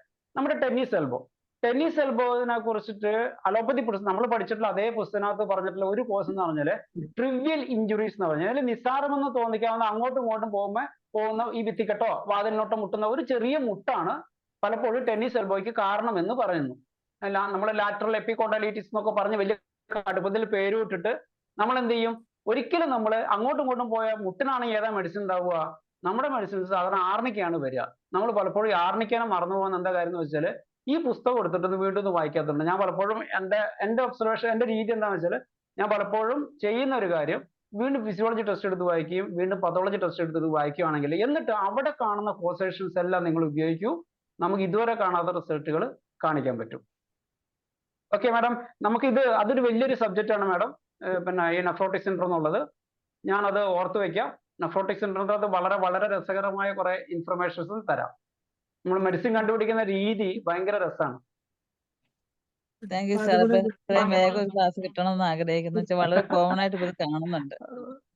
അതെ അതെ, ഇനിയുള്ള ലോകം ഇങ്ങനെയൊക്കെ തന്നെയാണ്.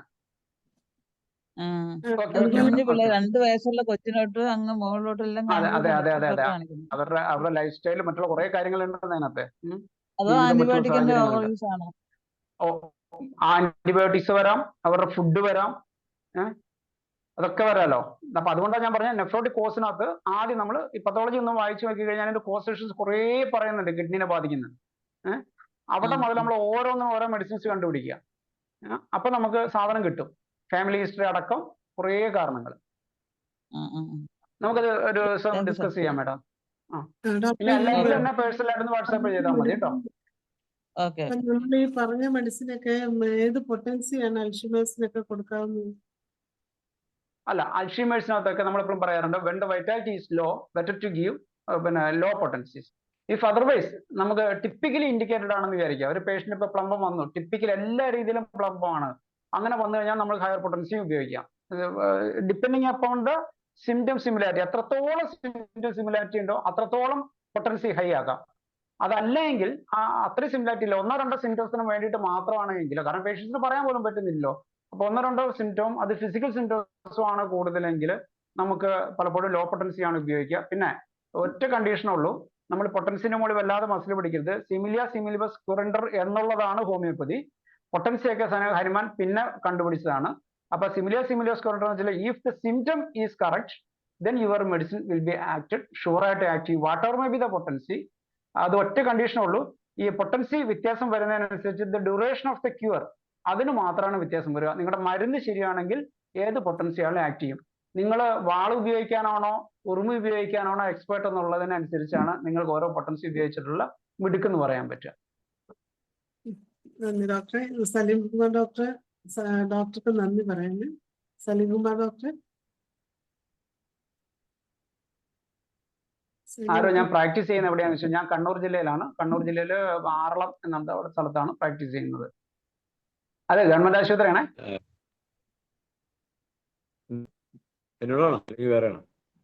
അല്ല, നമസ്കാരം സാർ. ചോദിച്ചാരോ അത് മറുപടി കൊടുത്താണ്. ഓക്കെ. സാറിന് മറുപടി പറയാൻ കിട്ടിയ ചാൻസ് എനിക്ക് ഭാഗ്യമായിട്ട് കണക്കാക്കുന്നത്. മാത്രമല്ല സാറിന്റെ ക്ലാസ്സിന്റെ വെച്ചാല് നമ്മൾക്കിപ്പോൾ ക്ലാസ്സിൽ ഒട്ടനവധി കേൾക്കുന്നതാണ്, നമ്മളെ ചിന്തിക്കാൻ പ്രേരിപ്പിക്കുന്ന ഒരു ക്ലാസ് ആണ്. അതാണ് എൻ്റെ ഏറ്റവും വലിയ അട്രാക്ഷൻ. ഇങ്ങനെയൊക്കെ പ്രേരിപ്പിക്കുമ്പോഴാണ് നമ്മുടെ തലച്ചോറിലോട്ട് ബ്രെയിൻ സെൽസ് ഒന്നൊരു ആക്റ്റീവ് ആവണത്. അതുകൊണ്ട് പിന്നെ സാറിന്റെ ക്ലാസ് കുറച്ച് സ്ഥിരം കേൾക്കാൻ തുടങ്ങിയാൽ ഞങ്ങൾക്ക് വരാനിരിക്കുന്ന അൽഷൈമേഴ്സ് കുറച്ച് അകന്നു പോകും.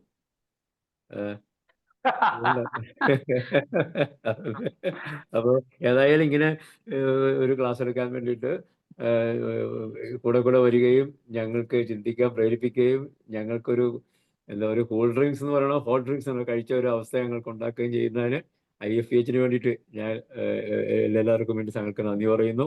ഇനിയും വരിക, ഇനിയും വന്ന് ഞങ്ങളെയൊക്കെ കൂടുതൽ ധന്യരാക്കുക. Okay sir, okay sir, Saleem thank you. എന്തായാലും ഡോക്ടറെ ഇതിന്റെ ബാക്കി ഡോക്ടർ എത്രയും വേഗം തന്നെ വരണം. അധികം ആ കാര്യം മറക്കരുത്. അതിനു വേണ്ടി നല്ല മരുന്ന് ഞങ്ങൾ വരാം. അതുപോലെ തന്നെ ലതാകുമാരൻ ഡോക്ടർ ചോദിച്ച പോലെ, സോയപ്പൻ ഡോക്ടർ ചോദിച്ച പോലെയുള്ള വിഷയങ്ങളും ഡോക്ടർ എത്രയും വേഗം okay sir, okay sir, prepare ചെയ്യാനുള്ള ഒരു അവകാശം കൊണ്ടാണ്. ഓക്കെ സാർ, അപ്പൊ എല്ലാവർക്കും നന്ദി, താങ്ക് യു. ഡോക്ടറുടെ ഫോൺ നമ്പർ ചോദിച്ചിരിക്കുന്നു. 9447 689 239. ഒന്നും പറയാം, 9447 689 239. കേസിൽ നിങ്ങൾ പിന്നെ സംശയമുള്ളത് വാട്സാപ്പ് ചെയ്താൽ മതി, ഞാൻ നോക്കിയിട്ട് സമയം മറുപടി അയക്കാം. ഓക്കെ, അപ്പൊ താങ്ക് യു എല്ലാവർക്കും നന്ദി. അങ്ങനെ നമ്മളുടെ 1602 പ്രതിദിന സൂം വെബിനാർ വളരെ ഭംഗിയായിട്ട് നടത്തിയ മനോജ് ഡോക്ടർക്ക് ഒരിക്കൽ കൂടി നന്ദി അറിയിക്കുന്നു. അതുപോലെ തന്നെ ഇന്നത്തെ ഈ സൂമിൽ പങ്കെടുത്ത എല്ലാവർക്കും പ്രത്യേകം നന്ദി അറിയിക്കുകയാണ്. നമ്മുടെ 1602 സൂം വെബിനാർ ഇവിടെ അവസാനിക്കുകയാണ്.